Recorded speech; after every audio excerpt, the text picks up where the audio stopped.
Third-party support and maintenance options, SAP's decision to raise support costs for its on-premise system, and the most important business processes to document during digital transformations. Those are just a few of the topics we're going to cover here in episode 179 of Transformation Ground Control. Welcome to Transformation Ground Control. Ground Control.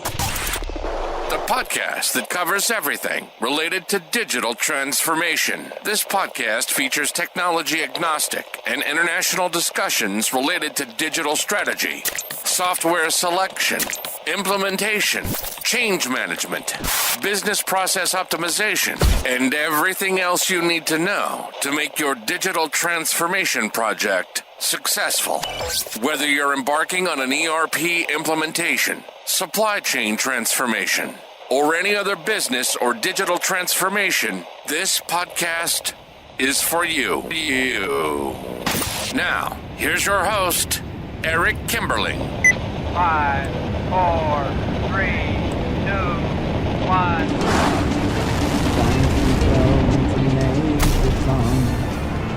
Hello, welcome to Transformation Ground Control, episode number 179. My name is Eric Kimberling here at Darian Chwialkowski. Darian, thanks for joining us again today. Yeah, thanks for having me. This is the podcast that covers everything related to digital transformation, including the people, process, technology, and strategy sides of transformation. You can find new episodes every Wednesday by going to transformationgroundcontrol.com, and you can also see all the past episodes you might have missed at transformationgroundcontrol.com as well. The show is produced by Major Tom Productions, sponsored by Third Stage Consulting Group, which is the company that I'm the CEO of. And Third Stage Consulting is an independent consulting firm that helps clients throughout the world with their digital transformation journeys. And we've got an exciting show for you today. We're going to cover a lot of good stuff. We're going to talk about, to open up our segment, we're going to get to some audience social media questions that we've received via social media. And we'll also get into some newsworthy topics related to SAP's decision to raise support costs for its on-premises systems, and also how AI incident reporting shortcomings have caused some regulatory safety gaps. And we'll talk about those two newsworthy topics here today. And then later in the show, we'll have Matt Stava on the show from Spinnaker Support. He's the CEO of that company. And Spinnaker is a third-party software support and maintenance company. And he's going to be on the show talking about what customers' third-party support and maintenance options are, especially for those organizations that are on, say, SAP or maybe Oracle's, JD Edwards, or an old version of Microsoft Dynamics, basically any system that's being sunset and you're worried about continuing support past the vendor deadline. There is another option out there, and it's third-party support and maintenance. So we're going to have Matt on the show to really unpack that whole concept of third-party software support and maintenance and talk about what it means and how it works and where it's appropriate for clients and all that good stuff. And then finally, after we have Matt on the show, we'll talk about the most important processes to document during your digital transformation. So we'll get into that topic in the third segment here later today. But before we do that, what are some of the social media questions we've received, or some of the questions we've received on social media, I should say? Yeah, so the first one is from YouTube, and it is from the presentation that you did at Epicor conference about supply chain and AI. This question is, how much of supply chain management field will actually be automated away? Yeah, it's a good question. One thing I mentioned in that YouTube video, and I've mentioned it, I believe, in this podcast as well multiple times, is that supply chain management is an area that is ripe for AI. I mean, it's got a lot of inefficiencies and a lot of data crunching and a lot of details and complexities that make AI a good potential solution for supply chain management. If humans had been doing a good job with supply chain management in general, over the last few decades, I would say that, okay, maybe AI might now displace those humans. But I think humans have really struggled to manage supply chains well. And I think AI is just such a powerful tool now that it's just going to make supply chain managers and supply chain professionals more valuable to organizations. So I actually don't think it's going to cause as much displacement as one might think. And I think supply chain management, despite all the efficiency gains and the effectiveness gain potential that AI provides, I think it's just going to make people better at their jobs. It's not like, if we were in a position where supply chain managers had really perfected their job, they're doing a great job, and now AI is just going to come in and replace what they were doing, then maybe you'd see some job loss, but that hasn't really been the case. I think we've struggled as supply chain practitioners to manage supply chains well, and AI is just going to help us do it better. So I don't think in the short term it's going to have a huge impact, but it is a valid question, something certainly to keep an eye on. Yeah, for sure. Our next question comes from LinkedIn, and it is from one of the cartoons that Eric posted to his LinkedIn. It is, This is certainly an issue to consider. However, so is an outage of an on-prem solution. The advantage of a cloud provider is that they will have the best skills available to fix the issue, whereas those with on-premise solution may not have, especially if the business is only small to mid-size. Eric, I wanted to get your take on this. Do you agree with the comment mostly, or do you disagree? What is your take? Yeah, so just to add some additional context, the cartoon that I posted is about it's sort of a lighthearted view of cloud software outages and how basically calling attention to the fact that even cloud providers have their bad days, if you will, or their outages. And the risk or the problem with that isn't that you wouldn't expect that to happen occasionally, because it does happen occasionally with really most software or most cloud providers. But the thing to note is that the stakes are higher, because now instead of just one company going down, now you've got, if you've got thousands of your customers that can't ship product or can't, complete transactions or whatever in the system, that's a pretty big deal, and that's a pretty massive impact. So yes, on one hand, they're probably going to get things up and running faster. They've got more to lose as a cloud provider. That looks bad, and it's not something they want to see, their system go down. So yes, they are going to correct those things faster, but we also have to recognize the downside is that there's more risk, because more companies are exposed to that vulnerability. Yeah, for sure. That makes sense. But I'm excited to kind of dive into the newsworthy articles that we have this week. Yeah, absolutely. We've got a couple of really good ones that I know you wanted to cover. We'll get to that here in just a second. We're going to get into SAP's decision to raise the support cost for its on-premise solutions. And then we'll also talk about some shortcomings of AI and how incident reporting has caused some regulatory safety issues. So we'll cover those two things here in just a moment. And then later in the show, after we get through those newsworthy topics, we'll get to our first guest, who is Matt Stava, the CEO of Spinnaker Support. And he'll be on to talk about third-party support and maintenance options. And then later in the show, we'll also talk about business process management, which processes you should document or the most important to document during your transformation. So stick around. We're going to take a quick break. We'll be right back with more Transformation Ground Control.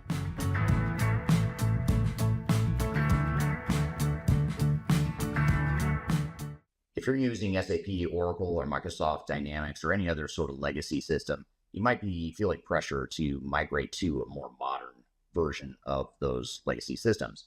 However, there's another option out there. You can look at third-party support as a way to extend your life cycle and save money on your legacy systems while you figure out your own IT roadmap that fits your schedule. So there's a company out there called Spinnaker Support that supports, among others, SAP, Oracle, and Microsoft customers.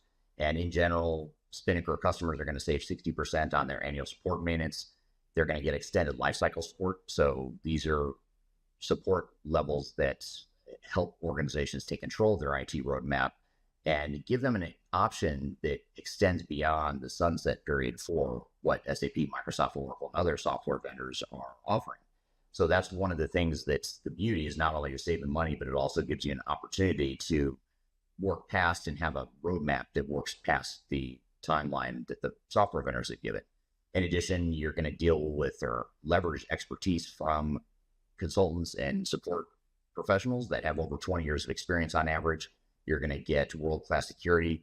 You're going to get proactive support. So it's actually not just fixing stuff that breaks, but also ensuring that you get more value out of your system. And Spinnaker also provides global availability. So it's really important that you check out this as an option. There's third-party support providers like Spinnaker that can give you an option that takes some of that pressure off to have to feel like you have to upgrade your system right now. So to check out this concept and to learn more, I encourage you to read a white paper that we've provided for each of the listeners of this show. It's called The Skeptic's Guide to Third-Party Maintenance and Support. So there's a link in the description field of this podcast, so be sure to check that out. You can download that. You can learn more about what third-party support is, learn more about the advantages and what some of the common frequently asked questions are, and really just address any questions you might have. So be sure to check it out. It's from Spinnaker Support. You can download that paper for free, and hope you enjoy the rest of this episode. I'm gonna leave it all out there, and I'm gonna leave it all out there. Welcome back to episode number 179 of Transformation Ground Control. My name is Eric Kimberling. I'm the CEO of Third Stage Consulting, and we're an independent consulting firm that helps clients throughout the world with their digital transformation journeys.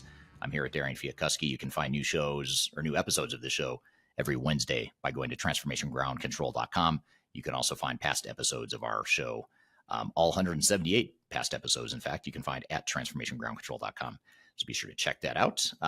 So we've got a couple newsworthy items involving SAP and another one involving AI. What have you got in store for us, Darian? Yeah, so the first one is about how SAP's decision to raise their support costs for on-premise software to encourage their customers to transition to their cloud offerings instead. After a decade-long freeze, SAP has increased the support cost by 3.3% in 2023, and they announced plans to increase it by another 5% in 2024. Additionally, they have announced innovations including new ERP capabilities, AI innovations, and sustainability solutions that will only be available to its cloud offerings and not for on-prem customers.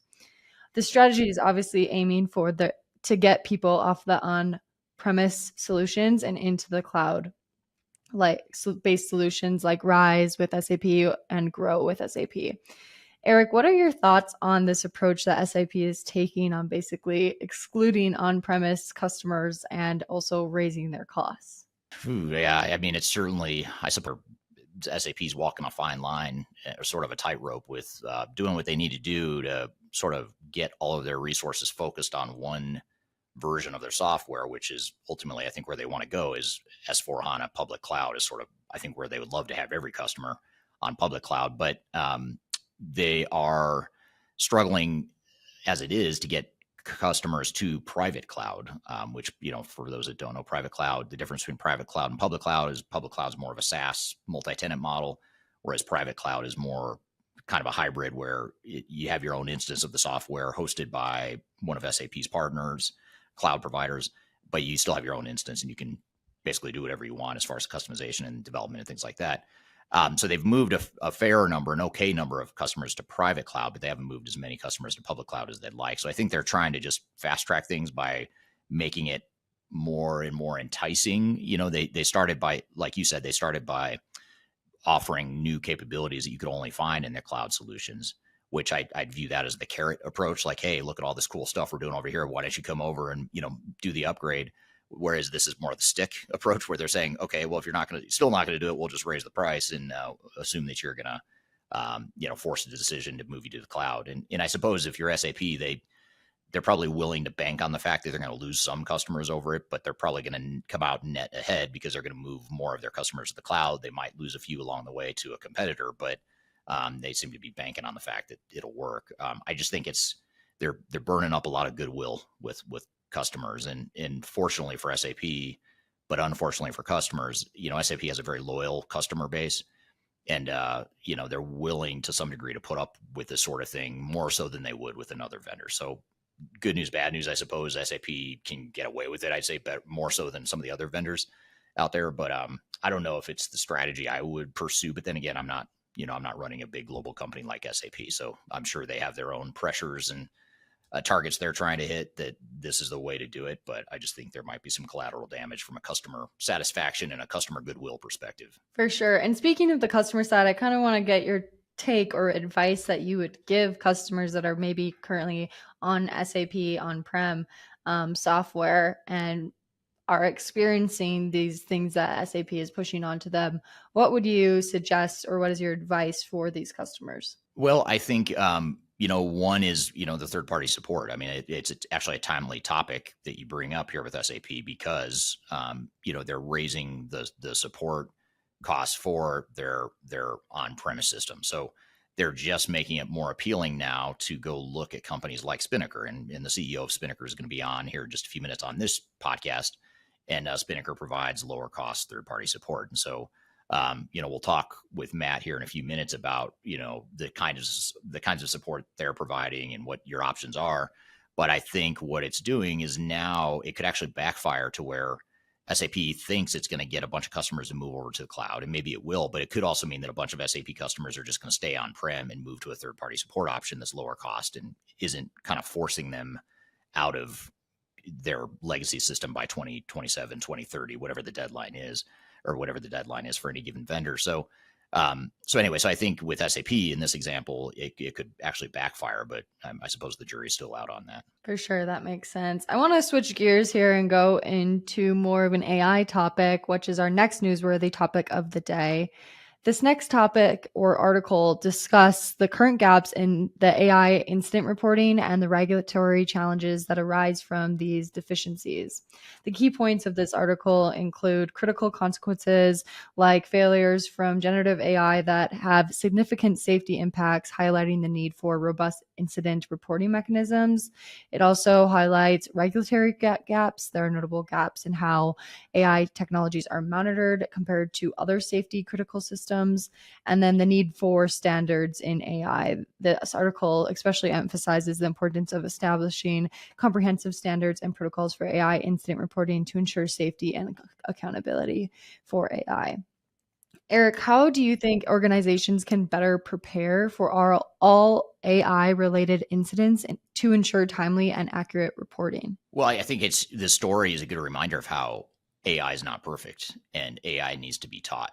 And AI relies on good data, and AI consumes and needs to consume a lot of data and a lot of accurate data. So there's a lot of prerequisites to making AI work for you. And it sounds like in this case, there may be some instances where humans sort of let their hand off the steering wheel too soon with AI and just let AI kind of do its thing without, sort of validating and improving and teaching AI. It kind of reminds me, I don't know why, but AI kind of reminds me if you had a little baby, it was like a genius, super smart baby, but it didn't know how to talk yet and it was still learning. It's a genius baby, but you've got to teach it. It's got to grow. It's got to develop. And it may not take 18 years like a human, but you do need to take some time to grow and develop those AI models. So that's how I view AI. It's sort of like in its infancy, and you've got to teach it, grow it, help it get better. And, once you do that, then you can start to back off a little bit. But there's still, I think it just highlights the need for human intervention and how humans and AI have to work together and coexist to, bring out the best of both. Yeah, for sure. What are the potential consequences of not addressing these regulatory gaps in AI incident reporting if we don't do it now? Well, yeah, that's a great point. I mean, it's if we don't do it, then governments throughout the world will decide for us how we're going to do it. So I think, self-regulating, to me is a more proactive way of sort of getting ahead of it, to where the government doesn't feel the need to step in, or governments throughout the world don't feel the need to step in and regulate, although they still may, even if we do self-regulate. But I would say it's less likely that there's going to be an overreaction or overcorrection from the government or governments throughout the world.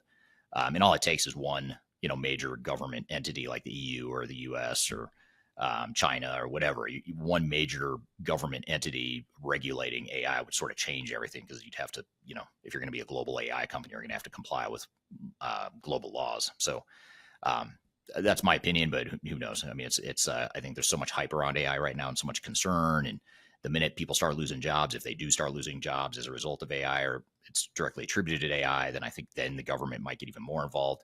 So there's a lot of risk there, but a lot of uncharted territory for sure. Yeah, for sure. And I feel like your analogy goes even further, in my head at least, of how AI is in its infancy right now. And if you don't start to parent it, or humans don't step in and help it grow up and become self-regulating, that's when I feel like we'll see more issues with it. Yeah, you'll have more lapses or problems caused by AI and that sort of thing. That's why it's kind of interesting how I think it's like Elon Musk and some others are sort of calling, or they over in recent months or over the last year or whatever, they've been calling for like a slowdown in the whole AI arms race, just kind of slow things down because it's changing so fast and impacting society so fast. I think that's part of their concern too, why they kind of want to see more guardrails in place for AI. And I think Elon Musk has been particularly alarmist about AI and some of the concerns around it, some of the concerns he has around it as well. For sure. Yeah, I remember we talked about that a few episodes back now, about how Elon Musk was raising concerns about AI. So make sure to check out that episode if you haven't. Yeah, and I'll keep, on a monthly basis, I'll keep messaging him on Twitter X to try and get him to be on the show. So far, no luck, but we'll keep trying. If anyone knows Elon Musk, I'd love to have him on here. That'd be pretty cool. So, but until then, we'll just talk about him. We'll talk about him every episode or so. Yeah, exactly. Until he comes on. Right. Exactly. Cool. Well, that's good stuff. I'm excited to shift gears and kind of come back to this whole, your earlier newsworthy topic around SAP raising cost of its on-premise support. Coming back to that, our next guest is going to talk about third-party support and maintenance options. So that's going to be a really interesting conversation. A lot of organizations don't realize that they have this option, or they think that they can't move their support away from their direct vendor. And as we'll discuss, there are low-cost, high-value, high-touch sorts of ways that you can extend your support past whatever deadline the vendor's giving you. And it also just gives you a little more breathing room to figure out how you're going to move off your on-premise systems and into a cloud solution or a more modern cloud solution, if that's what you choose to do. So we're going to have Matt Stava on the show talking about, he's the CEO of a company called Spinnaker Support. He's going to be on talking about third-party support options and what it means to you. So be sure to stick around. We'll be right back with more Transformation Ground Control.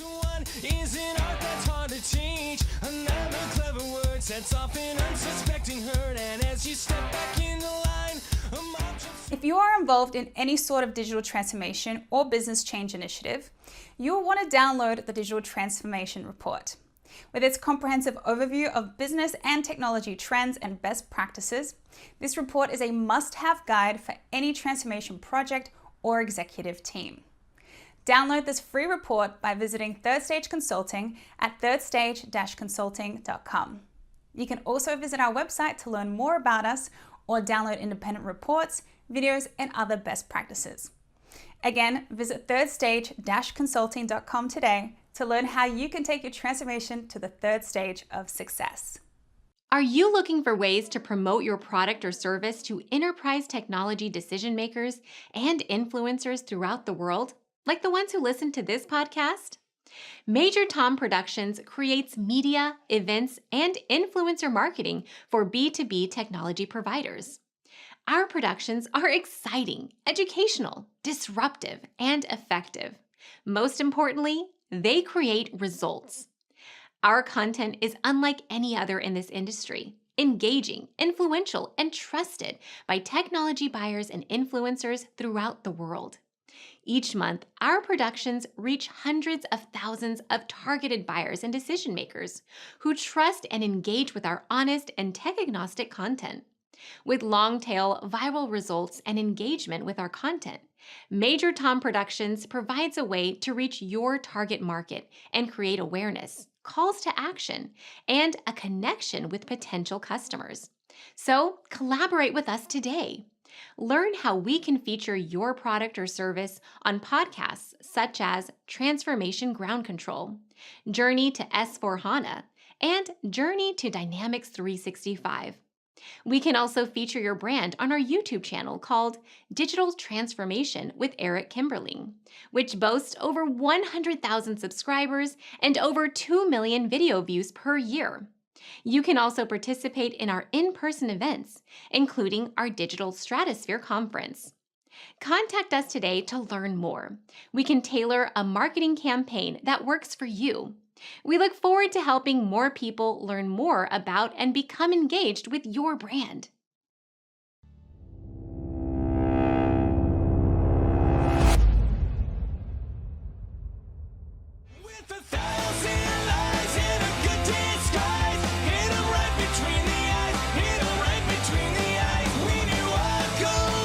Welcome back to episode number 179 of Transformation Ground Control. My name is Eric Kimberling here with Darian Chwialkowski. You can find new episodes of the show every Wednesday by going to transformationgroundcontrol.com, and you can also find past episodes at that same website as well.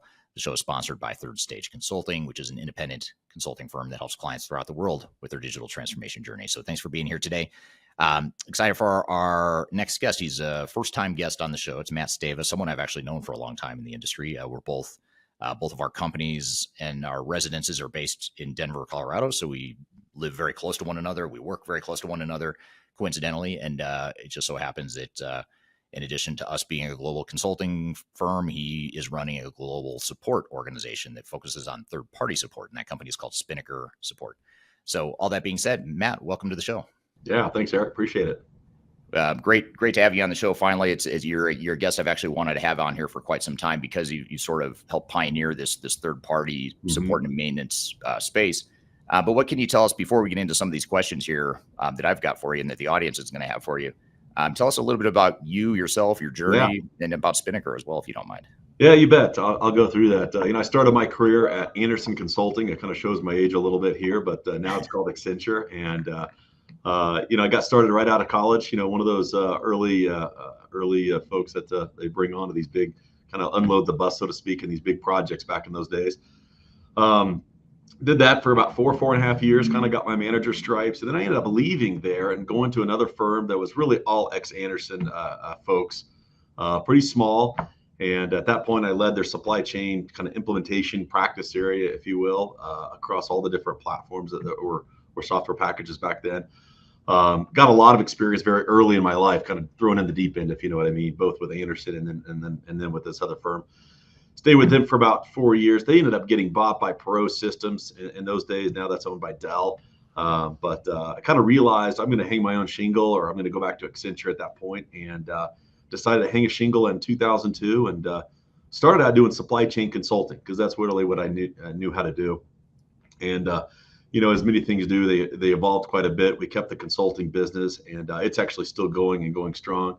I'm out of it entirely now, but then along the way, we ended up acquiring a remanufacturing and redistribution business that was bringing product back in, kind of internal supply chain stuff, reverse supply chain, I should say.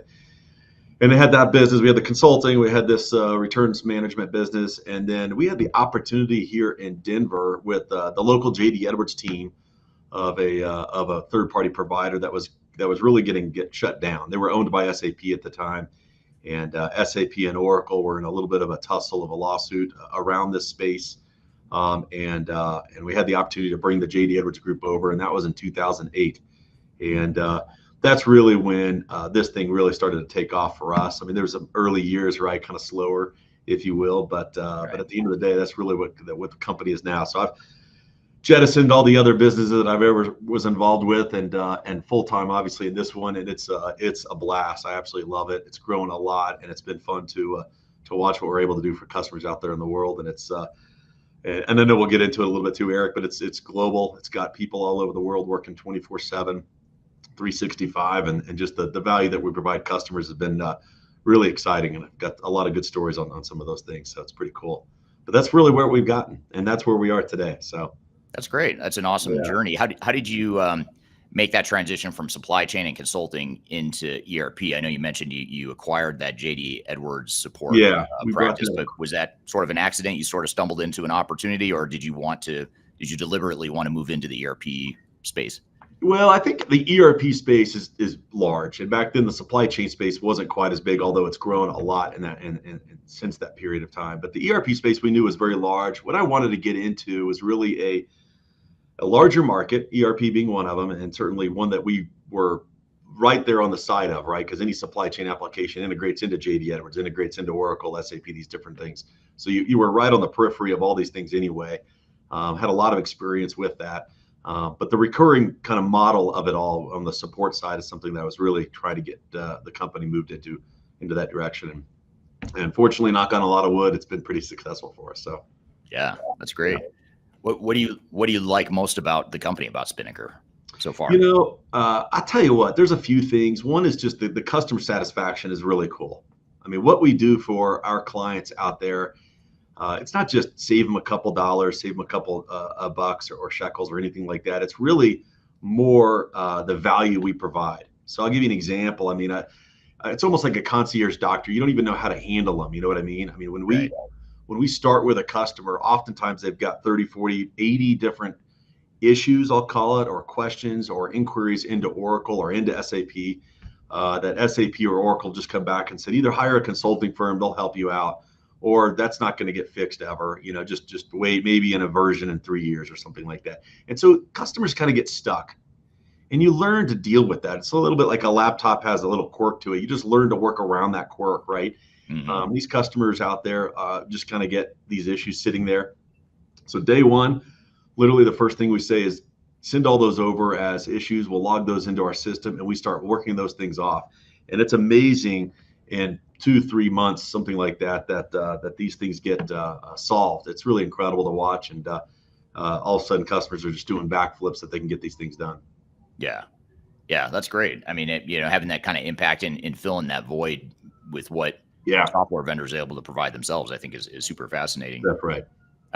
So let's start off like real fundamental basic stuff for maybe Sure. those of us that don't know what third party support is. Can you kind of explain the model? Like what exactly is third party support, and how is that different from what a software vendor is going to provide to you? Yeah, that's a great question, and it's like you said, it's very fundamental. Obviously, the third-party support market is effectively, companies buy licenses, right? And they pay $10 million for licenses with Oracle, whatever it is, and then you've got that stream of maintenance that Oracle, charges you annually. So every year, then you've got to pay 2.2 million on that, 22%. It ranges, I think, from 19 to 22, something like that. And you just put that into your IT budget. And next thing you know, you're just paying that every year. That's a lot of why the value of Oracle, the value of SAP is so high. It's that maintenance stream. It's not necessarily the license sale itself. So once you have that, then you've got a support problem, right? You've got to figure out how to maintain those systems and keep them up and running. So you hire a managed services group, for example, to help you really do the care and feeding every day. What we've done is we've come in and said, listen, you don't have to pay that $2 million anymore. You can come over to us. We save our customers on average around 60% off of that number. So yes, there's a big savings. And so customers that are in some sort of duress or distress, it's a very helpful, handy thing to have in terms of a tool in the tool belt. But effectively, we're saying cut off that support with Oracle or SAP, switch it over to us, and here's the things that we can do for you. So there's a few things you get from the vendor that you can't live without, so to speak. One of them is the tax and regulatory support. So if you're in Japan and you've got a depreciation table and that depreciation schedule changes from the Japanese government, you need to make sure that gets programmed into your system. So we've got a whole team of people that do nothing but research tax and regulatory issues out there, changes out there, and make sure we get those into the customer system. So that's very important. The other one is security, the security patches. And so we've got a solution for security patches that is really beyond what even the vendor can provide themselves. We've had a lot of third-party validation of this security solution. So that's a big one too that you need to get. The one item that we can't provide is we don't own the software. We don't own the IP, and we have no rights to that IP. And so as part of the process of switching over from a vendor to a third-party provider like us is you want to do an archive. You want to bring down out of the cloud, out of Oracle or SAP's library, all the patches, upgrades, and changes that you have the rights to. You've paid your maintenance stream. You might not have ever downloaded those things because you only download it when you need it. But we go through and we have an archiving process that we walk through with our clients to make sure we've got the software that you have the rights to, that you paid for. But once you cut over, you lose the rights to that software in the future. So many of our customers, most of all of them, are at a platform level where they feel very comfortable. Like, some of them say, hey, I can't do it this year. I'm going to switch over next year. I've got to upgrade to this one version of a database or one version of an application. Once I get there, then I'm comfortable moving on to a third party, because we can't provide the upgrades any further unless they're in the archive that we've got. So there's some benefits and some drawbacks. That's one of them. But certainly, from our perspective, people make that switch over. They get a couple of bucks of savings, which is terrific, but they stay for the service. Like I said earlier, they just can't believe that service really exists out there. And so that savings then can really be driven into a lot more value added applications, migrations, transitions that a customer wants to do inside. A CIO now can fund projects to really value the business or give value to the business that he wasn't or she wasn't able to do before. So it's really cool to watch that as well. Yeah, that's interesting, because I always thought of third-party support and maintenance like Spinnaker. I always thought of it as a cost savings play, which it is. But it is. Sure. What you're saying is it sounds like the added value of just basically getting more functionality, more capabilities, and more alignment with what your needs are. It sounds like that could be even greater than the cost savings itself. It really is. I mean, I think they come for the cost savings and stay for the service, if you know what I mean, right? They realize this is a good play. This is something we should be doing. Gartner and Forrester and some of these large analyst firms out there follow this. Gartner has full-time analysts just following the third-party maintenance market now, support market.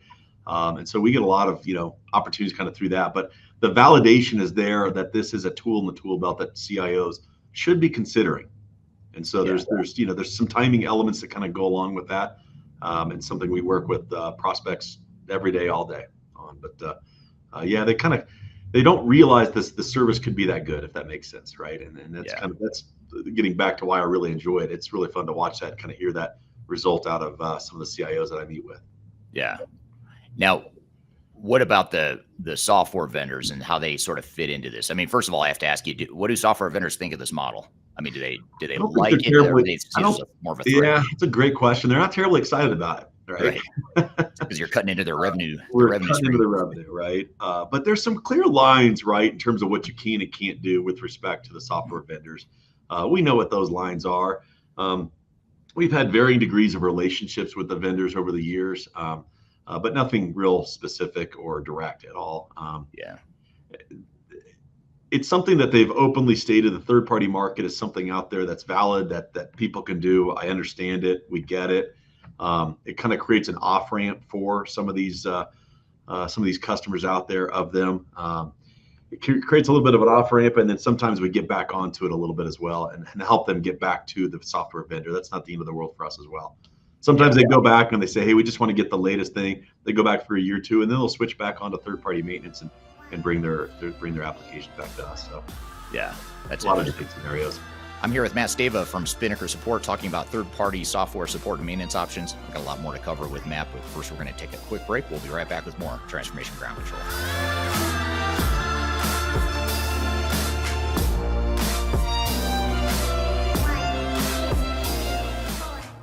I recently published my first book. It's called The Final Countdown: Strategies to Reach the Third Stage of Digital Transformation. And I wrote this book because I really wanted to find a concise way to share some of my knowledge around digital strategy and how to get started on a digital transformation journey. So in this book, I cover 3 different sections. I cover the people, process, and technology aspects of transformation, with the idea that it's meant to be a starting point, a launching pad for organizations and team members that are going through digital transformations. So I encourage you to buy this book. You can get it electronically, you can get it paperback, or you can get it in hard copy, as I'm holding here in front of you. You can get it by going to thefinalcountdown.com. You can also search for it on Amazon if you shop at Amazon. Otherwise, just go to thefinalcountdown.com. Love to hear your feedback on this book as well. So I hope you check it out and hope you enjoy. I'm excited to share our newly released 2024 Digital Enterprise Operations Report. This free download is available on the Third Stage website at thirdstage-consulting.com. This report is truly packed full of technology-independent and agnostic insights for your project to ensure that you're strategically optimized for success. Download your copy today with the QR code in front of me or visit our website for more details. These things take time, mom and dad, they have a good life. But what am I gonna do with mine? Hello, welcome back to Transformation Ground Control, episode 179. My name is Eric Kimberling here at Darian Chwialkowski. You can find new episodes of this show every Wednesday by going to transformationgroundcontrol.com. And the show is sponsored by Third Stage Consulting, which is an independent consulting firm that helps clients throughout the world with their digital transformation journeys. And I'm here with Matt Stava from Spinnaker Support. We're chatting about third-party software support and maintenance options. So speaking of the vendors then, and you know, kind of who owns the rights to the software, like you said, or who owns the IP? You mentioned that you don't own the IP, which is totally understandable. Of course you don't. I don't think anyone would expect that you do. But what do you say to people that say, well, why would I use a third-party support option even if I save money and even if I could get more value? I'm worried that you're not going to have the same knowledge in that direct line of sight into the software vendor, the people actually creating the software, the people that created the software. How do you guys respond to that, or what are your thoughts around that? Yeah, I think that's a good question. I mean, if you really, it's a little bit like, buying a Lexus from the Lexus dealership and you have a 3-year warranty or a 1-year warranty, whatever your warranty is. Lexus obviously built the car. They know how the car operates, right? But then some of the best Lexus maintenance guys inside that maintenance shop probably went down the street and started their own shop. And so they actually know more than Lexus themselves. They're some of the best maintenance providers out there.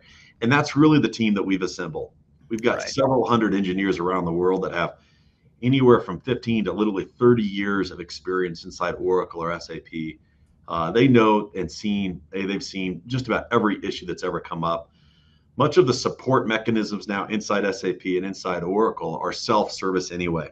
You're literally logging in, identifying the problem, trying to figure out which patch to download to actually update, and that is something that we just kind of do every day, all day. So it's something that we're very used to doing for these customers. Yeah, it's interesting you say that because the Lexus analogy, it's a really interesting one because I was actually thinking about all these different examples in the consumer world. You think about, like you said, Lexus and cars, even just like your Yeah. Apple iPhone. You Yep. could buy Apple accessories that are produced by Apple, or you could buy tons of different third-party ones, That's right. and no one really bats an eye at that. But it's interesting how in this enterprise technology space, it just seems like more of not a novelty, but it seems like a newer thing, Yeah. at least in my opinion, because it hasn't been around nearly as long as software vendors have been around. So has it taken a while for this model that you guys have sort of created here? Is it taken a while for that to catch on, or for you guys to recognize that need because vendors are sort of locked in and they want to keep that lock on customers, and it's just harder to gain the momentum that you guys have gained? Or what do you think? Why do you think there's sort of that disconnect between the way things work in this enterprise tech space versus what we see every day in our everyday Yeah, lives? that's a good question. In the early days, Eric, if you go back, 10, 15 years ago, when we all kind of got started in this business, you were doing a lot of education, trying to effectively teach companies, really educate companies and CIOs and their directs on what this model even is. Can you really do it? Is it valid? What's the vendor going to do to us? Things like that. I would say over the last 6 or 8 years, it has become much more mainstream in terms of, and part of that's the following Gartner's given us and some of that stuff. So that's certainly it's become a lot easier. And like I said, companies understand that this is an option out there, and so we get a lot of phone calls. We get a ton of phone calls trying to understand what the model is and what we can do for them. Yeah, absolutely. Yeah. And I've got a question that's going to build on that last point here in just a second. It's a great segue, but I do want to just turn to the audience real quickly and sort of recognize where people are joining from today. Yeah. I want to say hello to a few people. Someone on LinkedIn is from the UK. Sorry, I don't see your name, but hello. Jeff Brown from Naples, Florida, in coming off LinkedIn here. Also on LinkedIn, we have someone from New York City. So thank you for being here today. So just a few examples of where people are joining from today. So thank you for everyone attending here. And then I want to say hello to Kashif, who says ERP systems are the backbone of so many businesses, but keeping them running smoothly can be a challenge. Looking forward to learning more about our options for support and maintenance on this live session. So thank you. Great. Hopefully you are learning about your options so far on this live session. So I want to, and again, audience questions, love to hear your questions. Anything you want to talk about, please bring it up, especially as it relates to third-party support and maintenance would be ideal, since that's our topic here today. But I wanted to ask you, Matt, sort of a burning question that I think is on a lot of people's mind. It's certainly on mine. It's on a lot of our clients have this in mind, but customers are struggling with this whole migration to the cloud. You've got SAP saying, hey, you need to be off ECC by 2027, and then we're going to cut off support. Oracle, Microsoft Dynamics is giving till, I think, 2027 or 2030, maybe it is now, for Great Plains. And they're all sort of setting these deadlines, which makes sense. And they push them out a little bit, right? But they're trying to force people onto the next item inside their portfolio. Yeah, exactly. And, I don't know about you, but me personally, and look, having been in the space for a while, just like you have been, it feels a little shady to me that, software vendors can say, hey, I know you've got all your operations and all your data in our system, but guess what? We're telling you have to get off that and you have to upgrade to something different. Yeah. That's a topic for another time, I suppose, is whether or not that's the right thing, whether or not the industry should be doing that. Sure. But what does that do for your model as far as the services you're providing customers? Are you seeing a lot of customer demand from people that are saying, hey, I don't want to necessarily move to the new version of Oracle or SAP by whatever their deadline is, their arbitrary deadline? I want to sort of preserve and extend the life cycle of my current software. Sort of how are you seeing customers navigate that forced migration to the cloud, and how do you guys fit into that equation? Yeah, I mean, these vendors put a roadmap out. They say you need to march on this roadmap, and here's the dates in which you're going to do this. And so they really define for their customers what that roadmap is. And that roadmap, that systematic change inside their business, affects a lot of things. I mean, they've got a lot of capital inside the development cycles of putting that system in. They've got all their people trained, the business processes around that. Just the implications are pretty large. And so when they force a change onto a company, a lot of companies, nobody wants to be pushed into a certain roadmap that they don't want to be a part of. Some companies are all in on the roadmap, and they're partnering with the vendors, and they work that out, and that's fine. But there's a lot out there that say, whoa, let me have my own roadmap. Let me put together my own. And the world, as you mentioned here, is evolving so rapidly, right? There's there's cloud solutions out there that are much better than what a vendor has for a particular function. HR, for example, right? There's some really good cloud solutions out there. So maybe they rip the HR out of an SAP, out of an Oracle, and give it to a cloud. My point is there's a lot of best of breed that people are trying to put together. It's kind of come back around, right? It was best of breed was a fad at one point, then kind of one vendor make it a little easier, and now you're kind of seeing back to the best of breed, especially on these cloud applications and these kind of point solutions, if you will. So what we tell our CIOs and what we tell our prospects is, listen, this is an opportunity for you to take that roadmap and put it into your own control. And whether you end up on an S4HANA or you end up in Oracle's cloud solutions, great, but at least you do it on your own timeline. And so we can take your on-prem systems that you run today, that you've got all that capital, all those people, all those processes built around. You can literally run those as long as you want to. And again, take that roadmap back into your own control and make those decisions later at the right time for you, not at the time the vendor tells you to make it. And so that's been that freedom that you allow those companies and those IT departments to have to control their own destiny, so to speak, is not lost on a lot of people. It's really something that's part of that value proposition I was talking about earlier as well. This is what makes these CIOs so happy, that they can take the control back, save a couple dollars, get better support. Yeah, great. But now I've got control, and now we can move down the path we want to move down and not be forced. Yeah. What's interesting too is that there's so many companies, as you mentioned. There's a lot of companies that aren't getting the value out of the systems they have. So you've got that dynamic happening, and then in parallel, you have this dynamic of the software vendors. A lot of these software vendors like SAP, Oracle, Microsoft, I'll call those three out in particular. Sure. They don't have a fully mature cloud offering yet. I mean, they're still developing it, and in a few years this will be a moot point. But right now, where we stand, they're talking about AI, they're talking about all these advanced capabilities, but there's a lot of stuff they're still working on, just getting from their legacy on-prem system over to the cloud, and they still haven't finished that transition. And so for a lot of customers, it's like you look at that and say, okay, well, the products are still very much a work in progress over here.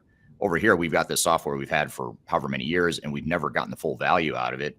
So to your point, let's operate on our own roadmap. Let's save some money along the way, and let's get some more business value. And then by 5 years down the line, maybe then it's the right time for you to start migrating and those dynamics. The cloud is a funny word, and you know this better than anybody, Eric. I mean, it's a wide spectrum of a word, if you know what I mean, right? There's taking your on-prem and putting it into an Azure or an AWS.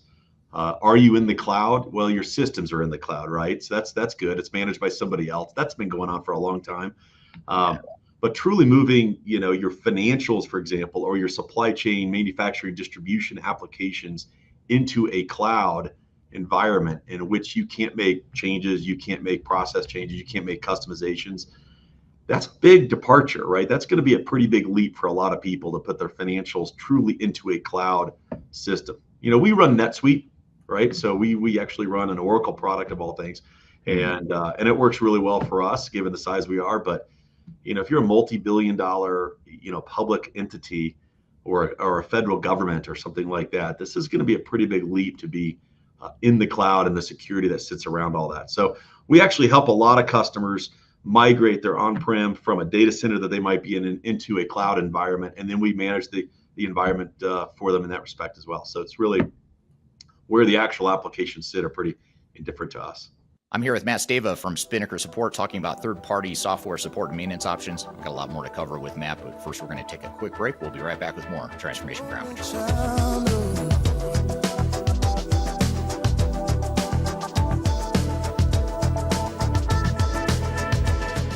People oftentimes ask me how I built such a strong social media following on YouTube and LinkedIn and Facebook and other outlets. And the fact of the matter is it took me a long time to build a following through a lot of trial and error, making a lot of mistakes. Had I known that there were companies out there that could help me build my brand, I would have done that a long time ago. I didn't know that, but the good news is that there is today a consulting firm that will help you through building your own personal brand through some of their training programs.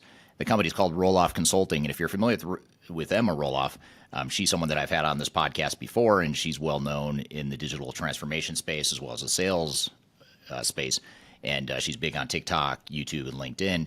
And she and her husband have started a training course and a training company that focuses on helping people build their personal brands and helping them to sell themselves digitally. So whether you're a salesperson that's trying to reach more customers, or you're an individual that's just trying to build your personal brand, that's something that they help with through their training programs.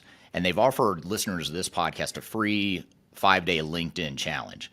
And I encourage you to check it out. I've included a link below for this podcast. If you go to the podcast notes, you'll find a link that gets you free access to this 5-day challenge where you'll get step-by-step guidance. You'll get real results. So you'll get some tangible results from the program. And you also get a special offer at the end of it. So it's exclusive to listeners of this podcast. Be sure to check out the link below if you want to work on building your personal brand, or if you're in sales and you're trying to reach more people. Whatever the case may be, check it out. It's free to listeners of this podcast. You can check it out via the link below. Interested in working for a company that truly values your unique skills and experience? Here at Third Stage, we don't hire based on resumes alone. We look at the full candidate, experience, and willingness to provide excellent service for our clients. Within a technology independent and agnostic consulting firm, you have the opportunity to learn across industries with a diverse group of clients. Our consultants also have the opportunity to diversify their portfolio and learn across technology systems. If you're interested in joining a high-growth entrepreneurial organization, please reach out to us at work@thirdstage-consulting.com.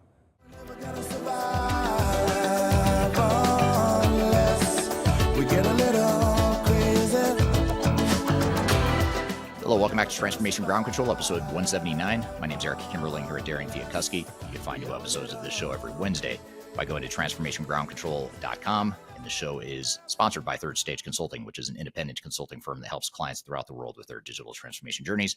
And I'm here with Matt Stava from Spinnaker Support. We're chatting about third-party software support and maintenance options.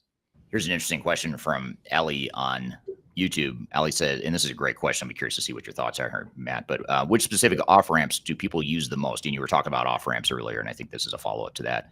But which specific off-ramps do people use the most? What do they eventually switch to? So do you have like is there a pattern or a theme you see with your customers? I'm sure every customer is different, of course, but are you seeing any patterns? From my foxhole, you see a lot of, I would say, JD Edwards kind of moving into an SAP space, like just from our foxhole, we kind of see it from that perspective. But they say they're going to do something like that. They take the off ramp of moving off the vendor support, saving a couple bucks, trying to take that control back on the roadmap. And then they realize that roadmap might change in 2, 3, 5 years. And so they may make different decisions at that point. Some people say, I'm going to run this JD Edwards version until it just dies, right? Until it literally falls over and I've got to go do something.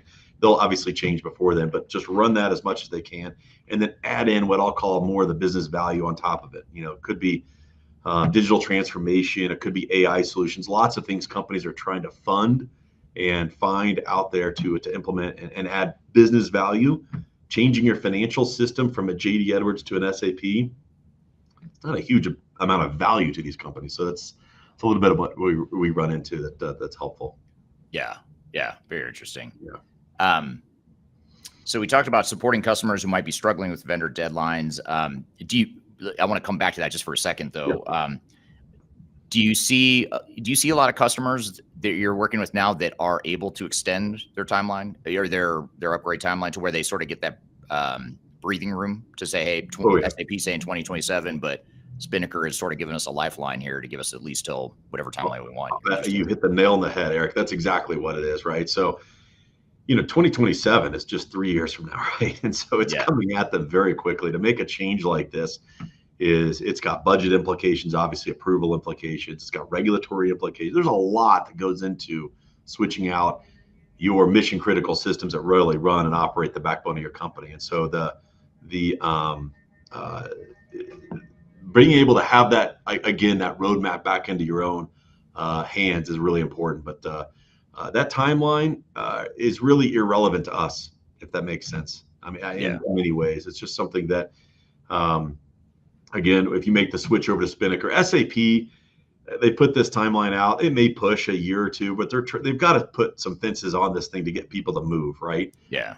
But I'll tell you what, our SAP group is busier than they've ever been in their lives right now with these customers saying, hey, I don't want to be tied to that timeline. What can you do for me? And so those are conversations we're having all the time. But there's a huge lifeline here, a huge off-ramp that they can take control, and that 27 date comes and goes, and it doesn't really matter. Yeah. And I'm sure you've seen that stat. I think it was Gartner or McKinsey that said that roughly 2/3 of ECC customers have not yet started their migration to That's right. S/4HANA. So you've got 2/3 of the market that, to your point, probably isn't going to get there. They're probably not going to get there by 2027. So I don't even know if there's enough consultants out there to help do this. You're talking No. about tens of thousands of companies that have Yeah. got to make this change. So Yeah. the market itself, right? I know the big SIs are obviously out there trying to put the teams together, but it's massive.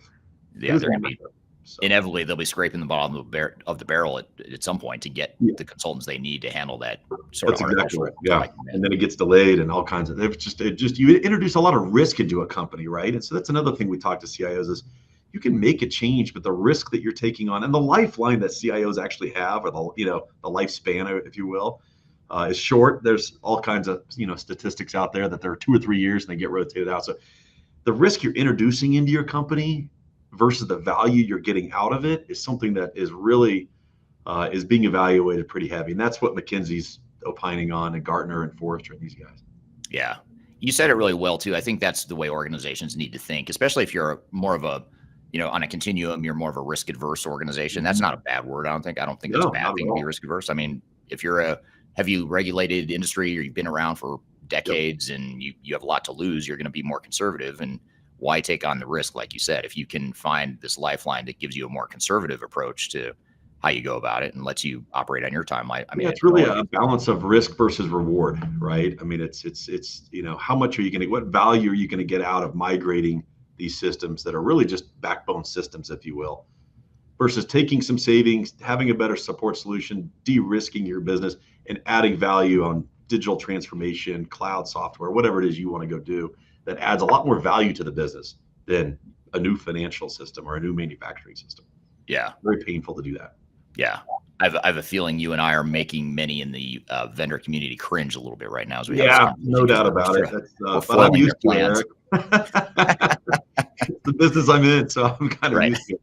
You're foiling their plans. It's like, damn it, Matt, we want everyone on this new system by 2027, and you're not supporting our message here. So, We're a terrific offering, but there's a few other vendors out there too. But it gives options to the market, and that's what's cool in talking to these CIOs. They just love to have that control back in their own office and not being driven by somebody else or a vendor of all things, right? So yeah, well, it's very big and very powerful. So yes, and you're bringing up a whole nother thread I wasn't planning on asking you about necessarily, but I think it's important to mention it or sort of build on what you just said. That vendor lock is a real thing. When you move to the cloud now, I mean, companies are already struggling with vendor lock as it is, because if you've got one big ERP vendor providing all of your applications for your entire company, that in and of itself is somewhat of a vendor lock. Mm-hmm.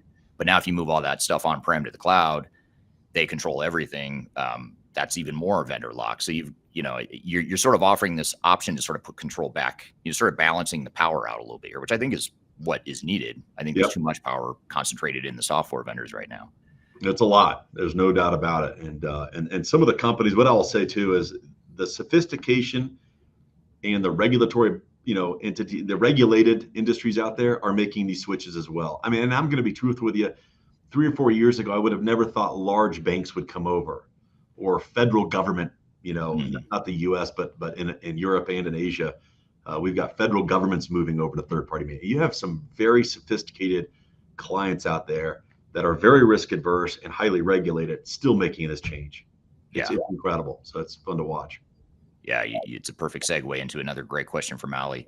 Which industries are pushing back the most? You mentioned banking and finance. It was an industry maybe that's lagging a little bit that you didn't expect to come over to this third-party support model. But are there other industries that you think are more ripe for it or less ripe for it relative to one another?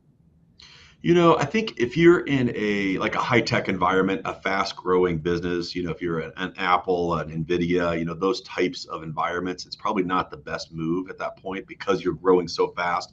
Lots of acquisitions or some company kind of doing those types of strategic moves. The clients we're seeing a lot of banking customers come over. We're seeing a lot of telecom, like huge telecom businesses making these changes as well.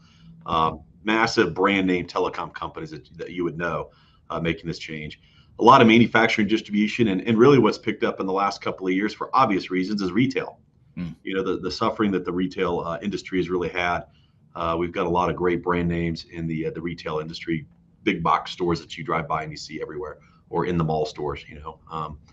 So those are some of the big industries that we see kind of making the change right now. But if you're in the acquisition binge market and you're growing like a weed or lots of change going on, it's probably a little bit more difficult because you got to manage the license counts and all kinds of stuff like that when you make this change.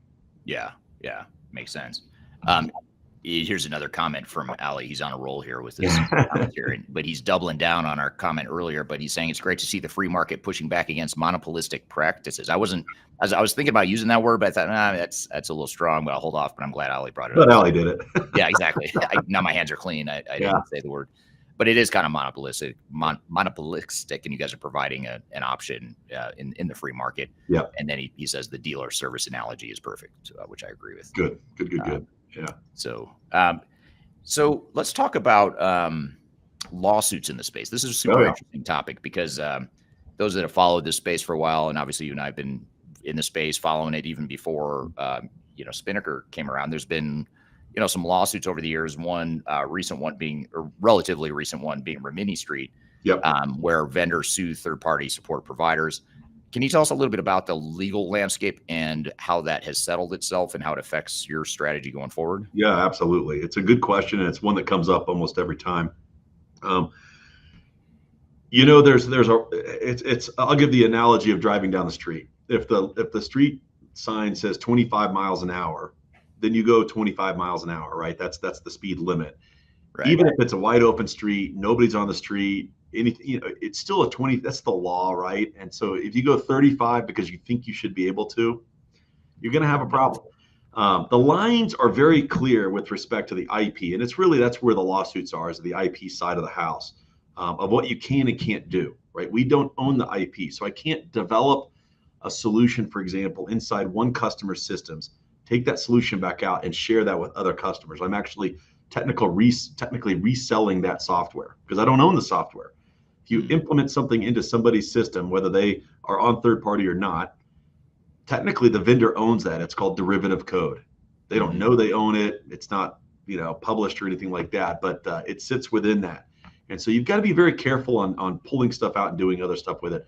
That's really a lot of the lawsuits that have kind of gone. The lawsuit has been going on, I think, with Rimini for, I don't know, 12 or 14 years at this point, something like that, 11, 12. There's probably lawyers that have never had another case that they've dealt with. From Spinnaker's perspective, I'm not going to opine on Rimini's lawsuits or where they stand with that. I really don't know. I don't follow it every day. Right. But from our perspective, we know where the line is. It's very, very clear. It's something that we've talked to Oracle about in the past, of where those lines are, what we can and can't do. It's very obvious what we can and can't do. And so we don't need to do anything that even comes close to a violation of IP. We have an IP policy that all of our folks sign and understand. We work with our clients on that. If they send us a snapshot or a screenshot of IP, something that Oracle owns, we actually go back to them. We quarantine that thing and we go back to them and say, hey, don't send us anything like that.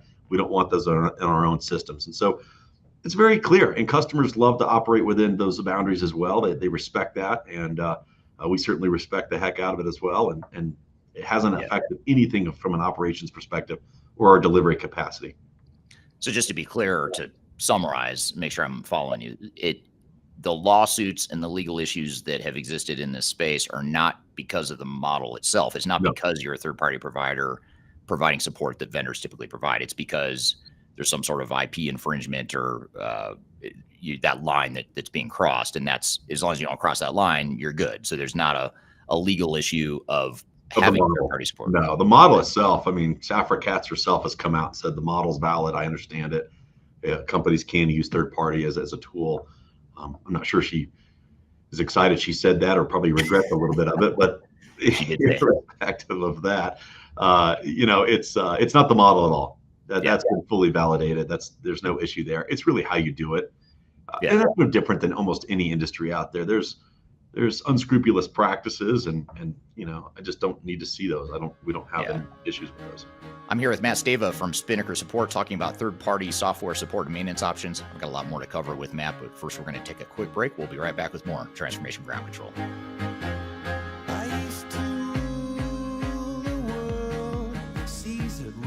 Hi, this is Eric Kimberling with Third Stage Consulting, and I want to invite you to join our annual tech agnostic conference called Digital Stratosphere. Digital Stratosphere is a conference that features some of the industry's brightest minds, greatest thinkers, and it's a great opportunity to network with peers, other industry people, other CIOs, other project team members that are going through digital transformations or ERP implementations. We've got a great lineup of speakers this year. It's a 3-day event, a lot of great entertainment, networking opportunities. I'll be there as one of the keynote speakers, along with some of my favorite speakers in the industry as well, both within Third Stage Consulting, but also outside the company as well. So I encourage you to check it out and learn more. You can go to stratosphere2024.com to learn more about the event. You can see the agenda, the way it's shaping up, and you can see some of the past testimonials of people that have attended. And the event is October 2nd through the 4th, 2024. It's going to be based in Denver, Colorado, downtown Denver, beautiful downtown Denver in the fall, which is a great time to visit Denver if you haven't been. Again, stratosphere2024.com. Check out the agenda. Check out our early bird pricing for passes.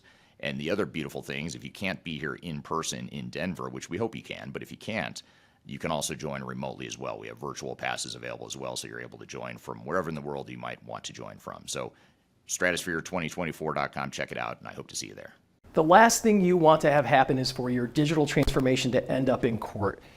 I've been doing this for 20 years and I have seen everything. My name is Marcus Harris. I'm a software and technology attorney focusing my practice on drafting and negotiating software-related contracts and litigating software disputes across the country. Feel free to reach out to us at taftlaw.com. We'd love to talk to you about the litigation process and what you can expect.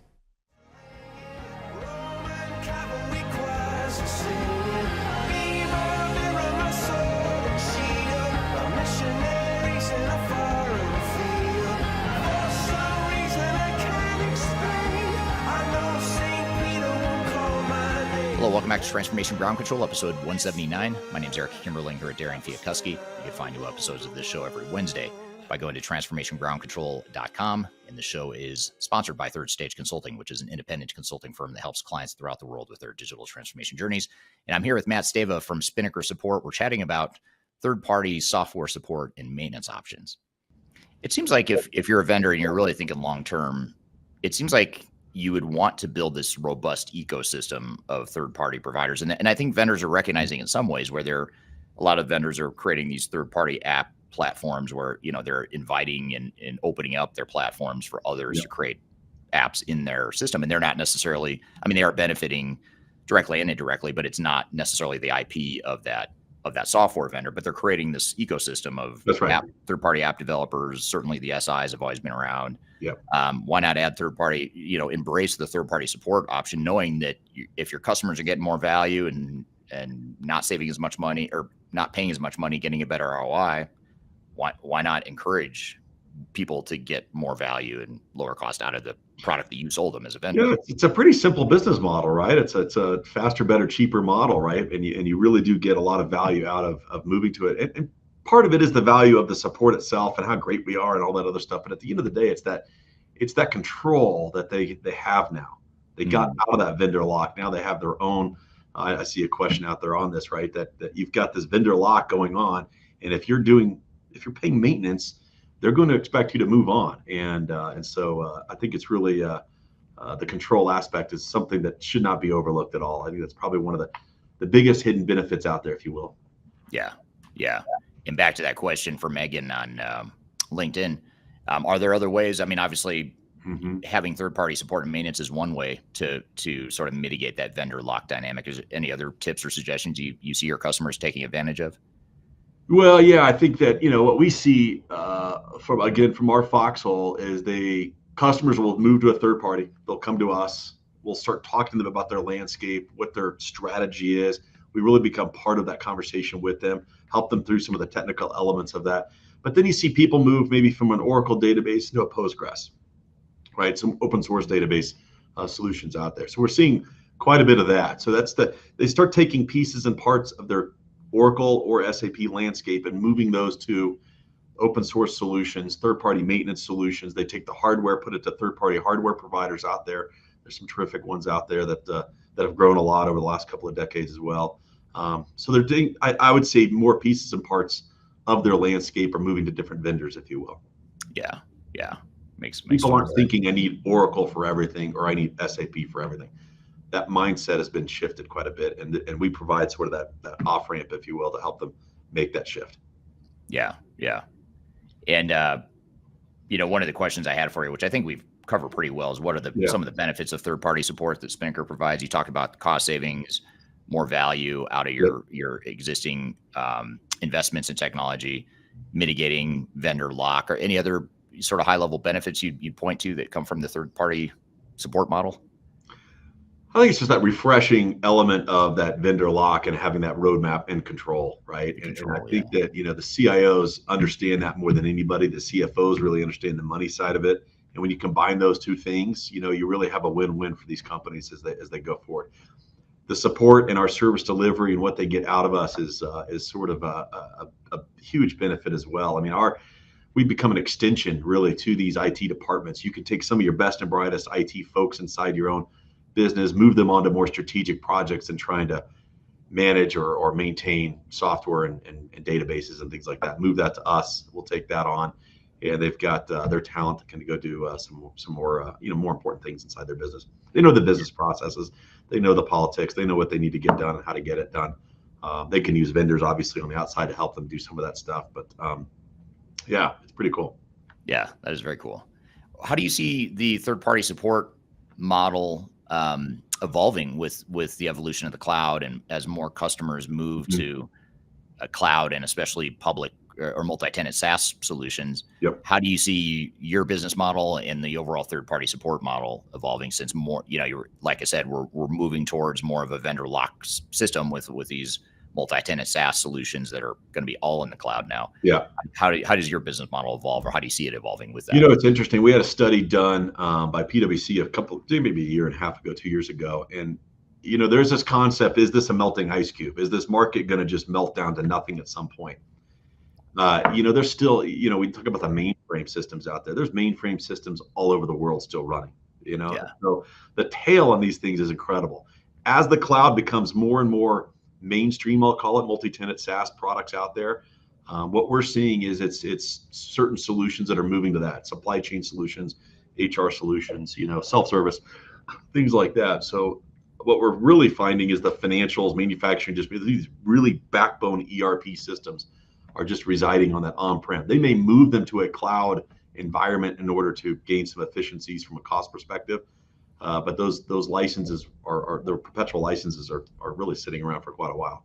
So it's I think as the cloud market grows, so does the third-party maintenance market, if that makes sense, because companies are saying, well, I don't know what cloud I'm going to go to. I don't know if there's a cloud out there yet for a $50 billion oil company, right?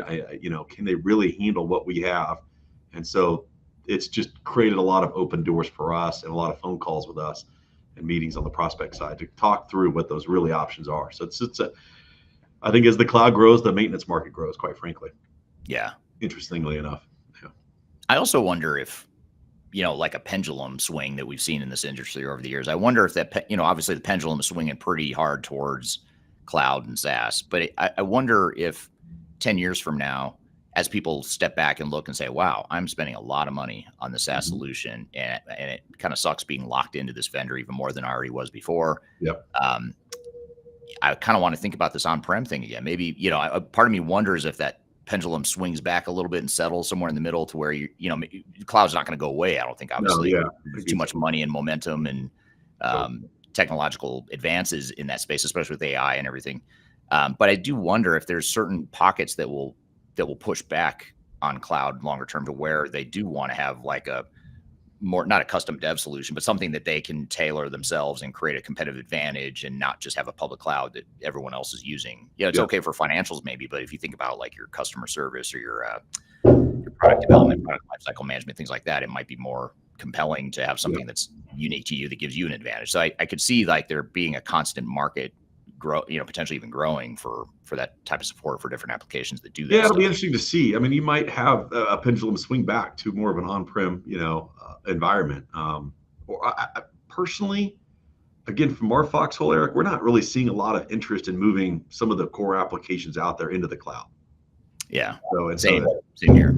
You said you have the vendors, announce that they've got all these cloud solutions, they've got all these cloud licenses. I'm not sure, and I think there's a lot written about this. It's not just opinion from me, but how much of those are really getting implemented? How much of those are really getting put into action, or if they're just sitting kind of on the shelf, so to speak. Yeah. What about, here's an interesting question that I hadn't really thought of. This is from Megan on LinkedIn. And she says, when companies use parts of Oracle along with other systems, how do you see that combination working together? Is there more of a benefit of doing so? And maybe I'll broaden that question a little bit and just say, do you guys, if you've got an Oracle customer that you're providing third-party support and maintenance to, do you also address the other apps that bolt on to the Oracle EBS or whatever the solution is? Yeah, I think there's a couple parts to this question, but most definitely, right? So if something, Oracle's been around 30, 40 years. I don't really know exactly, but it's been around forever. And the systems are pretty well built. And there's not a lot of like true maintenance issues inside an application or a database. Other things happen to it, right, that make it go down. If a company can't run AR or AP, it's probably something that happened inside. So it's probably a data corruption issue, an integration issue, data in that corrupts the system and makes it fall over or go bump in the night. So to me, we're not just maintaining the Oracle system or the SAP system. We're also helping them with all the integrations that go on. And so that's a little bit of a broadening of the service that we have that the vendor doesn't provide. Something like that happens, they say, hey, call your consulting firm, right? Then you've got to bring a company in, you've got to get them up to speed on what you do. Meanwhile, you can't run payroll, or you can't run, AP. I mean, you've got some real significant, P1 type issues that go on. And if we're already there, we know how to solve these things. Again, generally it's kind of a data corruption issue or an integration issue or a report can't run. Those are the things we step into and help. But the core application itself doesn't really break, so to speak, right? It's pretty well built by the vendors. Well, I'm glad we got to that. I'm glad Megan asked that because I wasn't aware that you guys provide the support to integration to other systems and things like that. It's a great point because I imagine a lot of people are in that sort of not best of breed necessarily, but that whatever you want to call it, the 2-tier ERP model. Where you run Oracle. That doesn't mean all your applications are going to be on Oracle, right? Right. And you've got a lot of things you can kind of go to. Right. Yeah. What about we started to touch on this in this last question about how you think the third-party support model will evolve. To the extent you can share it, what are some of your other future strategies you're working on, and where do you see, where are you taking Spinnaker in the future beyond where you are today? Which by the way, congratulations on your success. You and I met. We didn't talk about this at the beginning. We talked about it before we went live here, but you and I met 15 years ago probably, and you were just starting out. It was close to 15 years, and you were just starting out. And Spinnaker was sort of a really up and coming, high growth thing, but nothing like it is today. You hadn't gotten into the support and all the stuff you're doing now. So congratulations on that growth, because you guys have done a great job. But where do you see it going from here as you look to the future? Yeah, I think there's a lot of avenues, right? I think that we can, and we're evaluating these avenues all the time, quite frankly. But our core right now is Oracle and SAP. We have some other applications out there that we do services for as well, like Postgres and some things like that. All those are on our website if you want to go take a look at it. Microsoft, I think, is a big market out there that we've just started to scratch the surface on a little bit. We have a lot of customers asking us about that.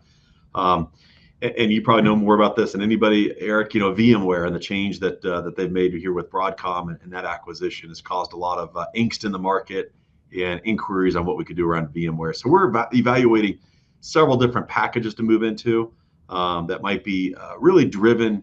And this is really how we've grown. It's really been customer demand. We had the JD Edwards Group, I don't know, going back to 08, I said, and somewhere kind of in the early 12, 13, somewhere in there, we had one CIO call up who was a JD Edwards customer at one point, and she had moved over to an Oracle shop and said, you're going to do Oracle. You're going to figure this out. Here's a contract to do it. And that's what really launched us into the whole Oracle space going back to 2012, 13. And so we get that pull demand from our customer base. So I spend a lot of time talking to CIOs, talking to their groups on what their issues are, what they're faced with. And so there's a couple of global markets we're entering too as well, and that we haven't really been into. We've got a lot of partnerships in the world. I got to give a big shout out to IBM, probably one of our best partners out there, and it really saves them.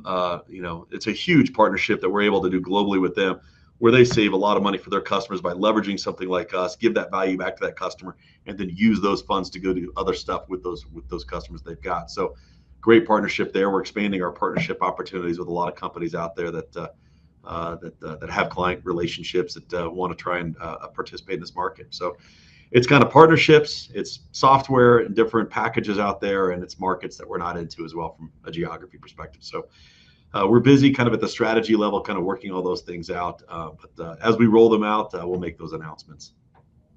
Right. Sounds great. Well, that's cool. That's exciting. I mean, there's so much changing in this space, and who knows what the market's going to look like in 10 years. I mean, as much as you and I have experience in this space, I don't think you or I really know what's going to happen here in 5 or 10 years, and it creates a lot of opportunity for it really does. It's. I think the trend that I'm seeing, Eric, from a growth perspective, is the size of the businesses, the complexity of the governments and the companies that are bringing and entertaining and moving over to a third party.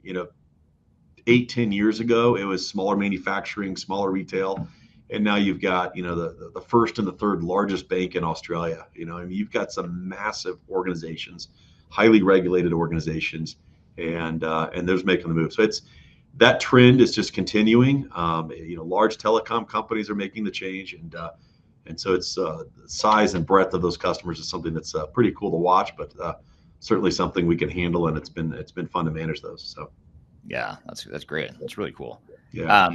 So what advice do you have for organizations that are trying to decide if third-party support is right for them? Do you have some criteria that you look at, or that when you're selling or when you're qualifying a potential customer? Are there certain traits that they tend to have, or things that you look for that suggest they might be a good fit for third-party maintenance and support? Yeah, part of it is, what's the strategy of the organization? Like, what direction are you trying to go in? Are you trying to maintain what you've got and add to it from a digital transformation or other applications, other value-added business drivers into your organization? Or are you upgrading all the time? Are you on an 18-month upgrade cycle? That would maybe not be a great fit for us. Like, not every company is a perfect fit for third-party maintenance. And I'll say that out loud. I know my marketing group probably doesn't really like that, but at the end of the day, you've got to be in the right spot at the right time, and I recognize that sometimes it takes a year or two, because these are annual cycles, right? So if you have an annual contract with an Oracle or an SAP and you sign up for that, there's really nothing you can do until that annual cycle ends again. So I would suggest 3 to 6 months before that maintenance end date. It's a very important date. SAP 99 point something% are all December 31st, and you've got to give 90-day notifications. So right now, kind of April through August is really decision time for those organizations to really evaluate it. So, we're not an organization that beats down the doors, that calls above you. We're just open to conversations. I want to entertain and understand, help you understand what the options are in the market. Talking's free. Learning is free. There's really no reason not to just give us a call and really kind of explore what the options are. Like I said, we're not going to bang the doors down and really try and drumbeat the whole phone systems and things like that. We're pretty respectful to everybody. Everybody gets sold to, but what we're trying to do is just educate. Right. Yeah, that makes a ton of sense. And actually, while we're wrapping up here, Matt, I'm going to put a QR code up on the screen, top left corner of the screen, for those of you watching this podcast, and we'll include it in the podcast show notes for those of you that are listening. But if you scan the QR code here, there's a free download that you guys have provided at Spinnaker. And the download, I couldn't fit it in the title here, but it's called What IT Leaders Need to Know About Third-Party Oracle and SAP Support. So if you want to learn more about, kind of what this third-party support model is and how it works and what some of the advantages are, a lot of the stuff that Matt and I have talked about, but even more detail, check out this white paper that Spinnaker has made available to us. So thank you. Like I said, and you asked about this, I encourage, of course I encourage this, but encourage you to reach out to us. We've got a lot of Gartner papers, third-party, validation documents and collateral that might help you guys, help companies understand what the market is, what we can do, what the options really are. Again, we're not a heavy sales organization where we're going to just pound the phones on you. We're just really an education group, right? And that's really what our organization's kind of built around in terms of just educating the market. You make the decisions you make, and it's not something we can talk you into, but this is something that is an option I think should be evaluated, quite frankly. Yeah. And this collateral will help, and then we've got a lot more on our website, and we can share a lot more kind of that we've got we can't put on the website necessarily, that we're happy to distribute. Happy to have a conversation and chat about it. Yeah. And then last question I have for you then is, you're evaluating potential third-party support options like a Spinnaker or one of your competitors. What are some of the criteria buyers should be using to say, hey, is this the right vendor for me to provide the maintenance and support I need. Yeah, I mean, obviously, can they maintain the systems? Do they have companies that are doing this as well? I think for our perspective, education is really important, but references are really important, right? So we really encourage companies to leverage our references out there. And I know we give all the best references, and I know that's kind of the what everybody says, but CIO to CIO, they learn a lot and they talk a lot. And so I encourage that as part of this process as well. But I think also, culture is important. And we kind of beat that drum pretty well that, we want to work with you guys. We want to be a partner with the company, not a vendor to the company. We're going to work well with your organization. We are culturally a great fit for many organizations. We work well with other third-party vendors out there that work with like a managed services group. If they've got one of the large, managed services groups, we work well with them. We're not a sharp elbow, they did it, it's their fault, not us. We're all here to work and make it successful for the companies. And that culture permeates through our entire organization, and that's been a benefit to us. Yeah. I think it's really important for companies to understand that.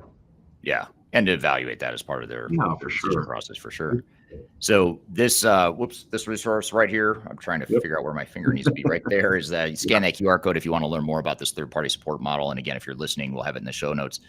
Beyond this white paper, which you guys have provided, I've also included another link in the notes about just learning more about third-party support. So you can download this white paper here. There's another link below for another resource that Spinnaker has provided. So giving you ample stuff to get started on your research journey here as you consider, or at least think about how could third-party support and maintenance fit into our overall roadmap.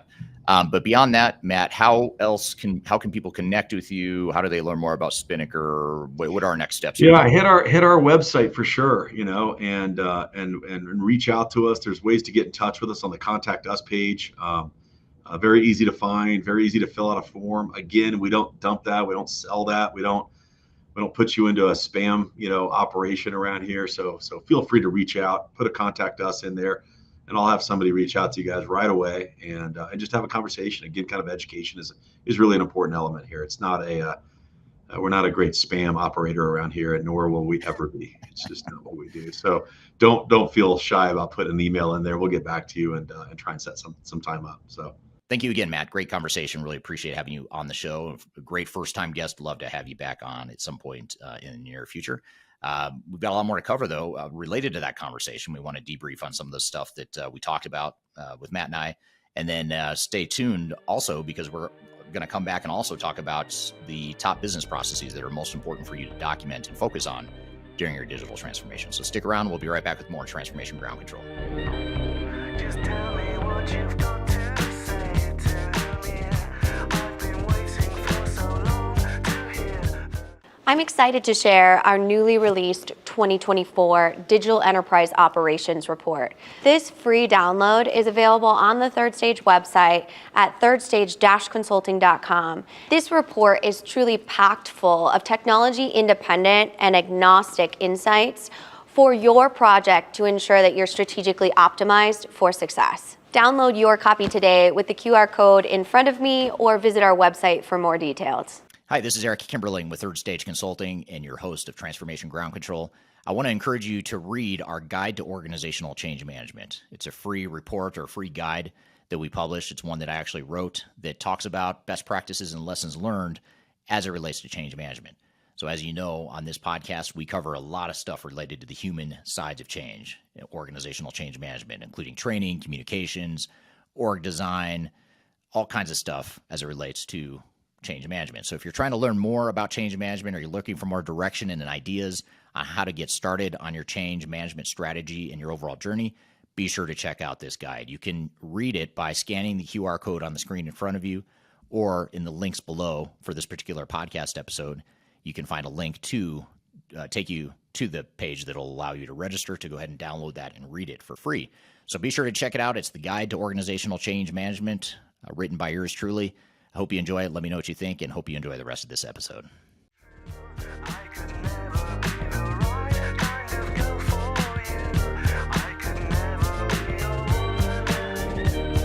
Hello, welcome back to Transformation Ground Control, episode 179. My name is Eric Kimberlin here at Darian Chwialkowski. You can find new episodes of this show every Wednesday by going to transformationgroundcontrol.com. So, Darian, we just had Matt on the show from Spinnaker Support. What were some of your thoughts and takeaways as it relates to third-party support and maintenance options out there? Yeah, I think it was really good to have a different perspective, I think, on here in a third party light.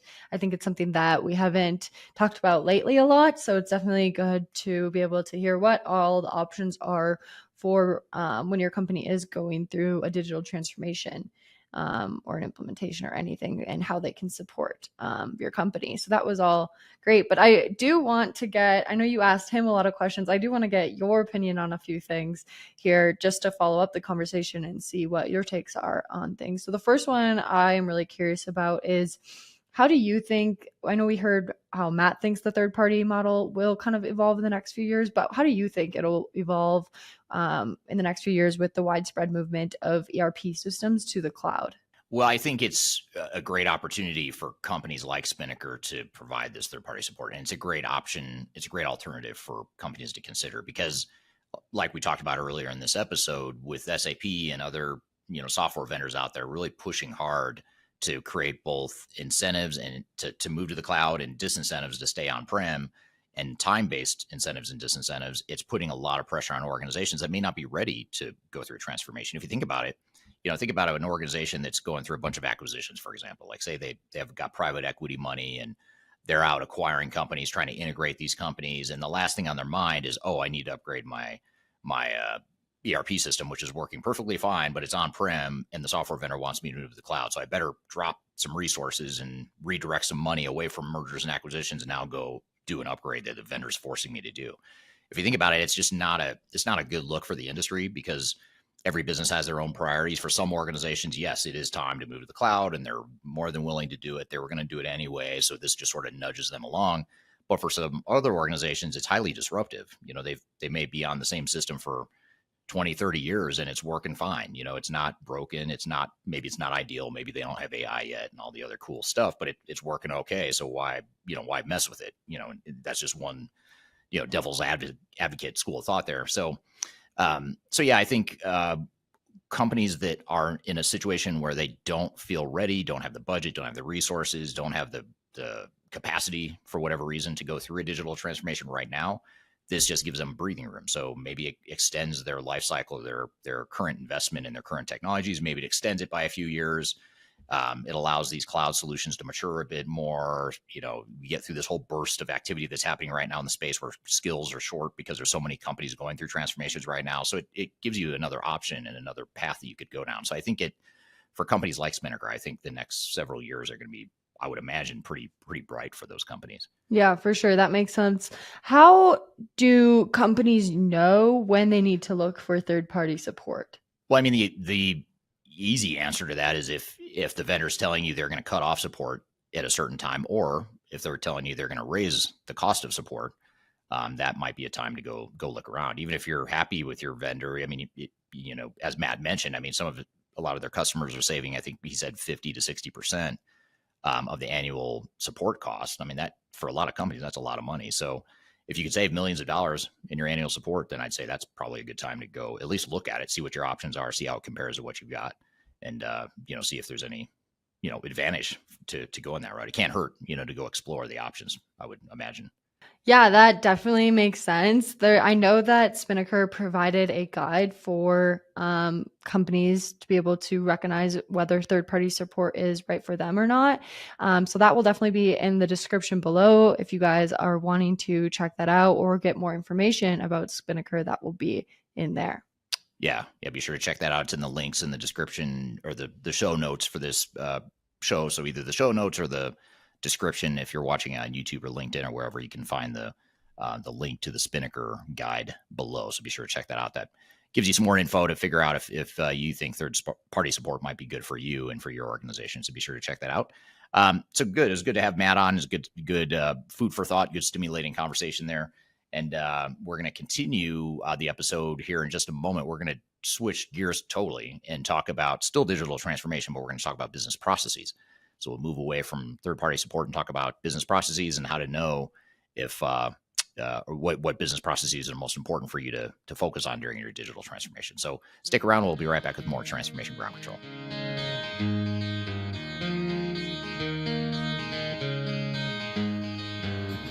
Could you whisper in my ear? If you are involved in any sort of digital transformation or business change initiative, you will want to download the Digital Transformation Report. With its comprehensive overview of business and technology trends and best practices, this report is a must-have guide for any transformation project or executive team. Download this free report by visiting Third Stage Consulting at thirdstage-consulting.com. You can also visit our website to learn more about us or download independent reports, videos, and other best practices. Again, visit thirdstage-consulting.com today to learn how you can take your transformation to the third stage of success. Hi, this is Eric Kimberling with Third Stage Consulting, and I want to invite you to join our annual tech agnostic conference called Digital Stratosphere. Digital Stratosphere is a conference that features some of the industry's brightest minds, greatest thinkers, and it's a great opportunity to network with peers, other industry people, other CIOs, other project team members that are going through digital transformations or ERP implementations. We've got a great lineup of speakers this year. It's a 3-day event, a lot of great entertainment, networking opportunities. I'll be there as one of the keynote speakers, along with some of my favorite speakers in the industry as well, both within Third Stage Consulting, but also outside the company as well. So I encourage you to check it out and learn more. You can go to stratosphere2024.com to learn more about the event. You can see the agenda, the way it's shaping up, and you can see some of the past testimonials of people that have attended. And the event is October 2nd through the 4th, 2024. It's going to be based in Denver, Colorado, downtown Denver, beautiful downtown Denver in the fall, which is a great time to visit Denver if you haven't been. Again, stratosphere2024.com. Check out the agenda. Check out our early bird pricing for passes. And the other beautiful things, if you can't be here in person in Denver, which we hope you can, but if you can't, you can also join remotely as well. We have virtual passes available as well, so you're able to join from wherever in the world you might want to join from. So stratosphere2024.com, check it out, and I hope to see you there. Yes, I'll do anything you ever dreamed to be complete. Yes, I'll do nothing that's wrong. Hello, and welcome back to Transformation Ground Control, episode number 179. My name is Eric Kimberling here at Darian Chwialkowski. You can find new episodes of this show every Wednesday by going to transformationgroundcontrol.com. So we have a video we want to play for you, and this is a video from my YouTube channel that I released, it's been a while now, a few months ago, but it's a very relevant video because it talks about the most important business processes to document during digital transformation. And so we do sort of a top 10 list of these are the 10 processes that are most important to really hone in on and focus on, because a lot of times organizations get caught up in analysis paralysis. They don't know how much time to spend on their processes, or they figure they don't need to spend a lot of time on processes because they're going to change anyway when they put in a new system. So how do we know, if, when, or where, how we focus on our business processes? So this video is meant to sort of give some guidance and direction of these are processes or examples of processes you'd want to focus on. And then there's other processes that fall outside of what we'll talk about in this video that maybe are less relevant, and maybe you don't spend as much time on those because they're not as, critical to your operations, or they're not big differentiators among different ERP systems in the market. So let's roll this video clip and we'll come back and talk about it. One of the key fundamental inputs into a successful digital transformation is clearly defined business processes and business requirements, and not just any business processes, but your future state optimized business processes. And this is the step in the process that a lot of organizations trip up on or get confused by or don't know how to handle during a digital transformation. Now, in today's video, I'm not going to dive into how to do business process management, although I have produced videos that cover this in more detail. In fact, if you check this video right here, this one gives you an overview of business process mapping and how to go about the process. But what I want to do today is not talk about the logistics of how to do business process mapping, but talk about when you know how you're going to do business process mapping, which business processes should you focus on. Now, it's important to clarify the ones that are most important, because those are the ones you really want to go deep into, and other business processes, not to say they're not important, but you may not want to spend as much time documenting them because they're not things that are going to make or break your digital transformation. So what we'll do today is dive into those top business processes that are most important for you to document. And I'll also cover at the end of this video the business processes that you don't want to worry about documenting. So be sure to stick around till the end. Now, one disclaimer or thing to note before we jump in here is that all of these business processes will probably need to be documented at some point. Any business process that you have within your organization, you want to document to some degree. The question, though, becomes When do you document it? How important is it for you to document early in the digital transformation? And the second part of it is how deep do you go? How much detail do you want to get into? So every process within your organization will eventually need to be documented, but maybe not right away and maybe not in super detail. So what I'm going to talk about as I'm going through this are those processes that are so important that you're going to want to document them early and you're going to want to document them in great detail, ideally before you've even selected the software, let alone starting to implement them. Before we dive too far into today's content, I want to invite you to learn a little bit more about Third Stage Consulting, who we are and what we do. I've included a link to a video right here that describes Third Stage in a bit more detail. It talks about our story, our history, our philosophy, our clients, our service offerings, and that sort of thing. But in general, what Third Stage Consulting does is we're an independent and tech-agnostic consulting provider. We help clients through their entire digital transformation life cycles, beginning with digital strategy, software evaluation and selection, all the way through and including implementation planning, implementation readiness, and the actual implementation itself. We're technology agnostic, so we only represent our clients' best interests. We do not represent software vendors. But having said that, we work very closely with software vendors, all the leading players that you can imagine we've worked with, both in helping clients evaluate and select them, but also in helping clients implement those solutions as well. So we have a very broad, objective, agnostic view of the market that is meant to really represent your interest as you go through your digital transformation. I also encourage you to scan this QR code right here to get access to our resource center. This resource center has a ton of information, a ton of ebooks that are free. You have access to top 10 software rankings, playbooks for how to make your project more successful, guides to change management, YouTube videos, all kinds of stuff that are going to help you through your digital transformation. So I encourage you to scan this QR code to get access to those resources. And please feel free to reach out to me directly to brainstorm ideas about your project. Even if it's just informally, you want to bounce around some ideas and get some informal advice, I'd be happy to spend some time with you. So feel free to reach out to me. I've included my contact information below. You can also find it in the description field of this video as well.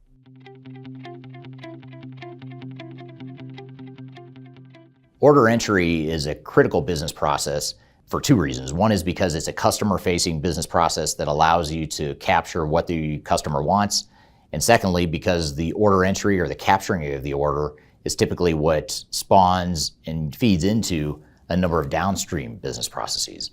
So order entry is a really critical business process that's really important, especially if you're a manufacturing organization. If you have a complex product or a complex offering, order entry becomes even more important because the better you capture data on the front end of that order entry, the better your downstream processes are going to work. And just as importantly, when you're going through a digital transformation, the information you capture in the order entry can oftentimes create problems later on downstream. So it's really important that you have a clear understanding of the information that you need to capture, how you engage with your customers and capture the needs and wants of that customer, and ultimately how you capture that information in the system so that then we can map how that information flows downstream throughout the rest of your supply chain.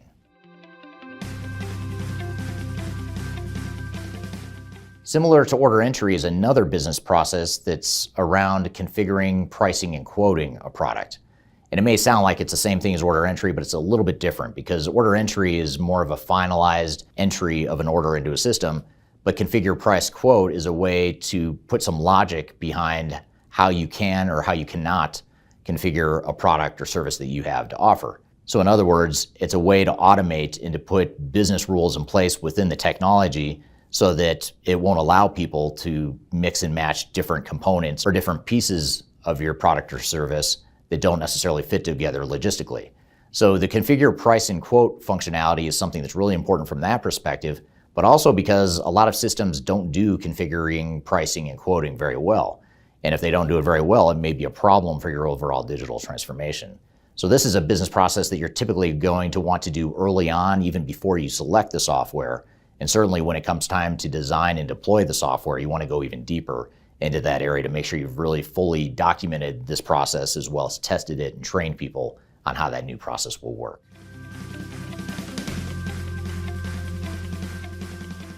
If you're a manufacturing organization, your manufacturing processes are going to be critical to document as part of your digital transformation. Reason being, there's probably some sort of secret sauce or something unique to the product you're building that could break an ERP system or any other technology that can't handle that functionality.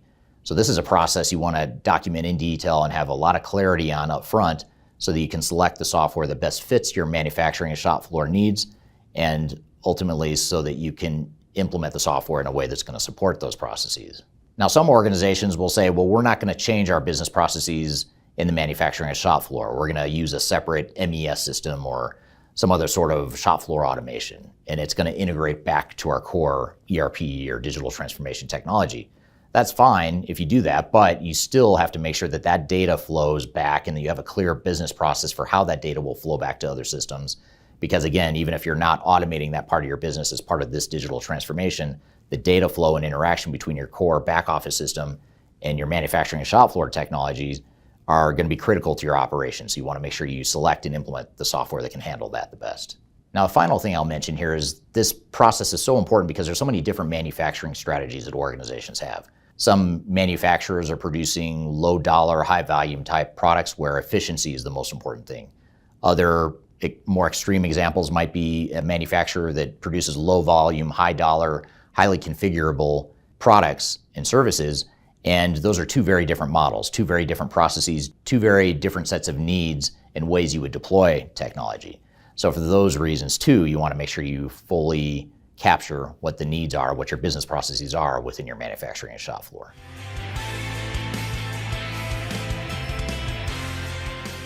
The pick, pack, and ship process is the core fundamental aspect of warehouse management.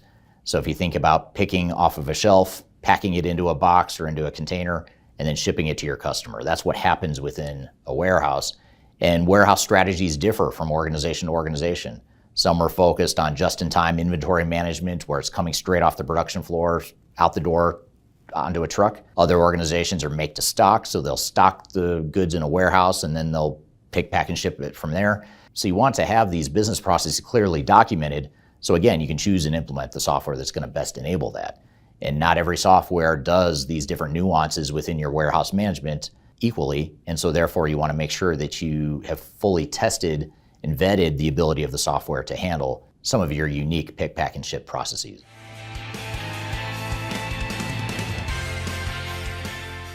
It's always fascinating to me how many organizations implement new technologies. They get the processes worked out, they get the system stabilized, it's operational, it's working great, but executives and other stakeholders in the organization can't get the data they need out of the system. They don't have the right reporting, they don't have the right analytics, they don't have the right business intelligence tools or needs laid out. So it's really important that as part of your implementation, you look at what are those reports that are critical to our operations. What do the executives need to see? What does mid-level management need to see? What does the average frontline worker need to see to be able to do their job effectively? What are the dashboards they need to look at in real time? Those are all things that are outputs out of the system that you have to clearly define so that you don't forget about that during an implementation. And even if we back up even further, we want to make sure we have a technology stack that allows us to create those capabilities. In other words, we want to vet that the software can actually create the report that we need or the analytics we need. Once we've identified the software can do it, then we want to deploy it in a way that actually results in those business requirements. So analytics and reporting is something that should not be an afterthought. It should be treated as any other really important business process, because otherwise you just have a technology in place with the data sitting there, but no one can make sense of it.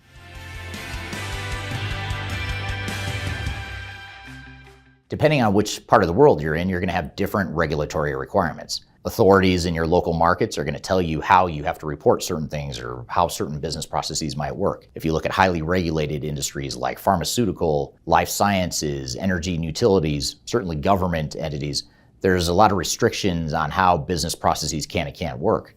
There's also a lot of regulatory reporting requirements that vary from country to country. So you want to make sure, again, that you have software that has that regulatory requirements covered and captured within their functionality. And if you're a multinational organization, you want to make sure that you've really looked into all these different nuances and needs at the different local levels throughout your implementation. And one of the biggest challenges we see with global digital transformations is the fact that the core centralized project team doesn't take into consideration some of those regulatory requirements. So it's very important to understand what they are, that you map out those processes, that when you're looking at the different locations or different parts of the world and what their needs are, that you clearly map out what those regulatory processes are so that you don't overlook them, because obviously that can be very costly long term if you don't capture those in your digital transformation.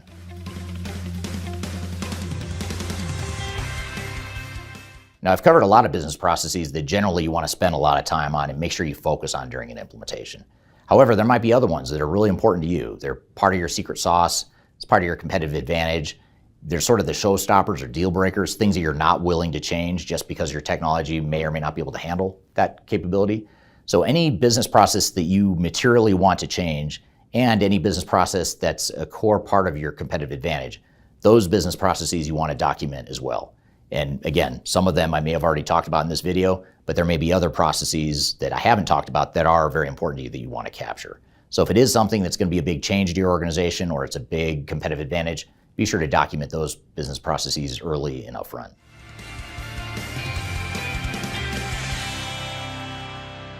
Now let's talk about the business processes that you probably don't need to spend a lot of time documenting, especially early in a project. In general, if I were to summarize, I'd say those vanilla business processes that are common to your competitors, they're common in other industries, and they're not really a unique differentiator to you and your organization. It's not a source of competitive advantage. You probably don't want to spend a ton of time documenting those processes, especially in the evaluation phase of new technology. So for example, accounting processes and GL processes, some basic period end close processes, accounts payable processing, accounts receivable. Those are good examples of things that probably aren't core competitive differentiators. They're things that are important. You have to do those things, but you can probably defer to whatever the technology can or can't do, and you'll probably be okay. You're probably not going to bring the operations to its knees. So you want to look at those vanilla processes that, yes, you need to make sure you deploy the software effectively and that you have clearly defined processes when you get to the implementation, but you don't need to spend a ton of time recreating the wheel and trying to redefine how that process should look when your technology can probably handle that process just fine out of the box. Now, one thing to note is even on these lower priority business processes, you're still going to have to document them at some point. You still need to have a blueprint for how you're going to deploy technology and how you're going to train people, test the software, all that stuff. So you do need to document it, but you're probably just not going to spend a ton of time getting consensus and alignment and spending time on documentation and going really deep into those processes. You might just stay at a higher level to ensure that you can test the software and train the people on the new processes rather than going super deep into it. So I hope this has given you some guidance and some direction on how to handle business processes and how to treat them differently, how to prioritize them, which ones you should and shouldn't focus a lot of your time on documenting, because after all, we do have limited resources and we can't recreate the wheel or boil the ocean as part of our digital transformation. So hopefully this has given you some good tips. For more tips on how to make your transformation successful, I encourage you to read our ebook called Lessons from 1000 Digital Transformations. This book contains a number of lessons and best practices that we have from having helped over 1,000 clients through their digital transformation journeys. And we cover business process management as one of the threads within that, but we also talk about change management and program management, architecture and data integration and other things that are going to make your project successful. So you can read that paper for free by scanning the QR code here, or you can go to the description field below and access it via the link. So that's a video from my YouTube channel where I talk about the top business processes to document during digital transformation. What were some of your thoughts from that video, Darian? Yeah, I think that YouTube video that you did, I really appreciated how you clearly prioritized the essential business processes that companies should be following during a digital transformation. If you're a company that is maybe a newer digital transformation, this would probably be a really good resource for you to recognize exactly what you need to be focused on going into your digital transformation. So I think it's a really good resource in that way. How do you recommend balancing the need to document processes early with the flexibility required when selecting technology solutions? Yeah, great question. And probably the easiest way I can think to describe is if you think about business processes as a hierarchy, you've got like your high level processes up top, the really super high level basic processes, but then you work your way down to more detailed granularity and detailed workflows and processes for each of those steps in the high level process. As you work your way down, that becomes more contingent or more dependent on what technology you deploy. But when you're up at the top and you're working down, like if you think of it as level 1 through 5, which is a common hierarchy that nomenclature that people use. I don't remember where it comes from, but it's level 1 would be high level macro processes. Level 5 would be super detailed, screen by screen, field by field, what exactly you do in a detailed workflow. And then, levels 2, 3, 4 kind of in between, working their way down to level 5. But if you think of it in that hierarchy, you might work your way down to level 2, maybe level 3 for some of these really important business processes during the evaluation phase of a project, because that, if you think about level 2 and 3, those processes should be the same regardless of what technology you use for the most part. I mean, there's some exceptions to that. There's some ways that technology might influence your level 2, 3 processes, but it's really down when you get to level 4 and 5. That's where the processes are heavily contingent on what software you deploy. So you can define level 1, 2, and 3 independent of technology, use that to evaluate and select the right software. Then when you go to implement it, that's when you get down to the, the more granular design of the more detailed workflows. If you skip that, a lot of times organizations skip level 1, 2, 3 and go straight to level 4 or 5 because the vendors tell them just to skip the first part because it doesn't matter. Those processes are going to change. It's all contingent on the future state processes.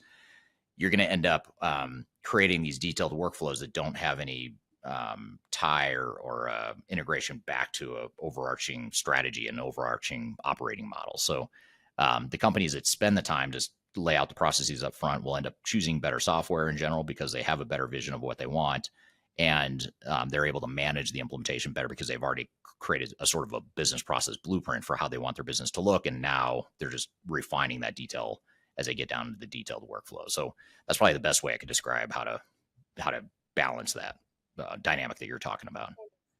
Yeah, for sure. From this YouTube video, we also had some very specific comments and questions. One of them was, but what about personalized processes in the AP and AR modules, which you say they are not critical? I'm not a fan of the finance modules, but in my current project, I have encountered myself with personalized procedures for approvals and control of payments for AP and personalized credit management for AR. This process ended up being part of the company's policies and a big issue in the project. Ultimately, these ones required customizations in our JD Edwards implementation. I think this business case may be an exemption according to your rule. This company doesn't have a process or audit department, but if they have, surely this policy would have fallen under their scope. So maybe check the audit policies first. Then can we do another check before deciding which processes are important to map? So I guess that ending part was more of a question there. Is that correct? Are they on the right page there? Or what are your thoughts? I think they are. And it's a good reminder that, even though I create this top 10 list of top 10 processes you should focus on, every business is going to have different priorities. So, if, for example, I don't know what industry this person is in that they're referring to this project, but if they're, for example, in financial services, if they're like a bank or a financial services company, then having a lack of focus on financial processes doesn't make sense. I mean, you might actually reprioritize and say finance and accounting is really important for a financial services company. Maybe inventory management isn't that important. But if you're a manufacturing company, inventory management might be really important and finance and accounting might be not so important. So it depends on what industry you're in and what your priorities are. If you have really tight, even if you're a manufacturer and you've got really tight and deliberate credit policies that are unique to you, and it somehow, maybe it's a creative way of providing financing and credit to your customers that other companies aren't doing, then yeah, you're probably going to want to focus on that because that's a differentiator for you. And you just have to be careful that you're not using resistance to change as an excuse to not look at other ways of doing business. Now, if it's a core competitive advantage, this is, there's a real good strategic reason why we're doing this, then yes, you probably want to preserve that and make sure that the software can accommodate that. But if it's just, hey, we've just always done it this way, we have no real reason why we've always done it this way, so we don't want to change, that's a different story. And that's where you want to use change management to help pave the way for new processes and new technology. So you have to look at your situation and understand, your priorities and goals and objectives. Gotcha. Overall, I felt like this was such a good episode. I felt like mixing in the topic of third party support is definitely super interesting and a new perspective that I definitely gained today. Yeah, good. Well, hopefully the rest of the audience did too. It's not a real common, I'm surprised it's not more commonly understood and widespread, although it is becoming more widespread. Certainly Spinnaker has a lot of companies like Spinnaker have a lot of customers. But I think for a lot of companies, they don't realize that it's a viable option to look at third-party support options. So hopefully it's opened up the eyes to some others as well.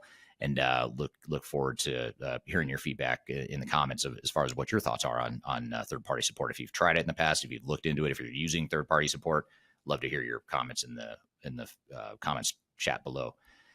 So good. Well, appreciate a great episode again, Darian. Thanks to Matt for being here today, and thanks to the audience for the great questions. Next week, we're going to talk about digital transformation in sports. So that'll be episode 180. Be sure to stick around for that because we're going to get into digital transformation in sports. We'll talk about the Indy 500. We'll talk about transformations in the NFL, the National Football League in the U.S. We'll talk about how college athletes can transform to becoming consultants. So it's a lot of sports themed stuff. So if you're into sports and you're into digital transformation, be sure to check that out. That'll be next Wednesday, episode 180. That'll be out. So hope you have a great week.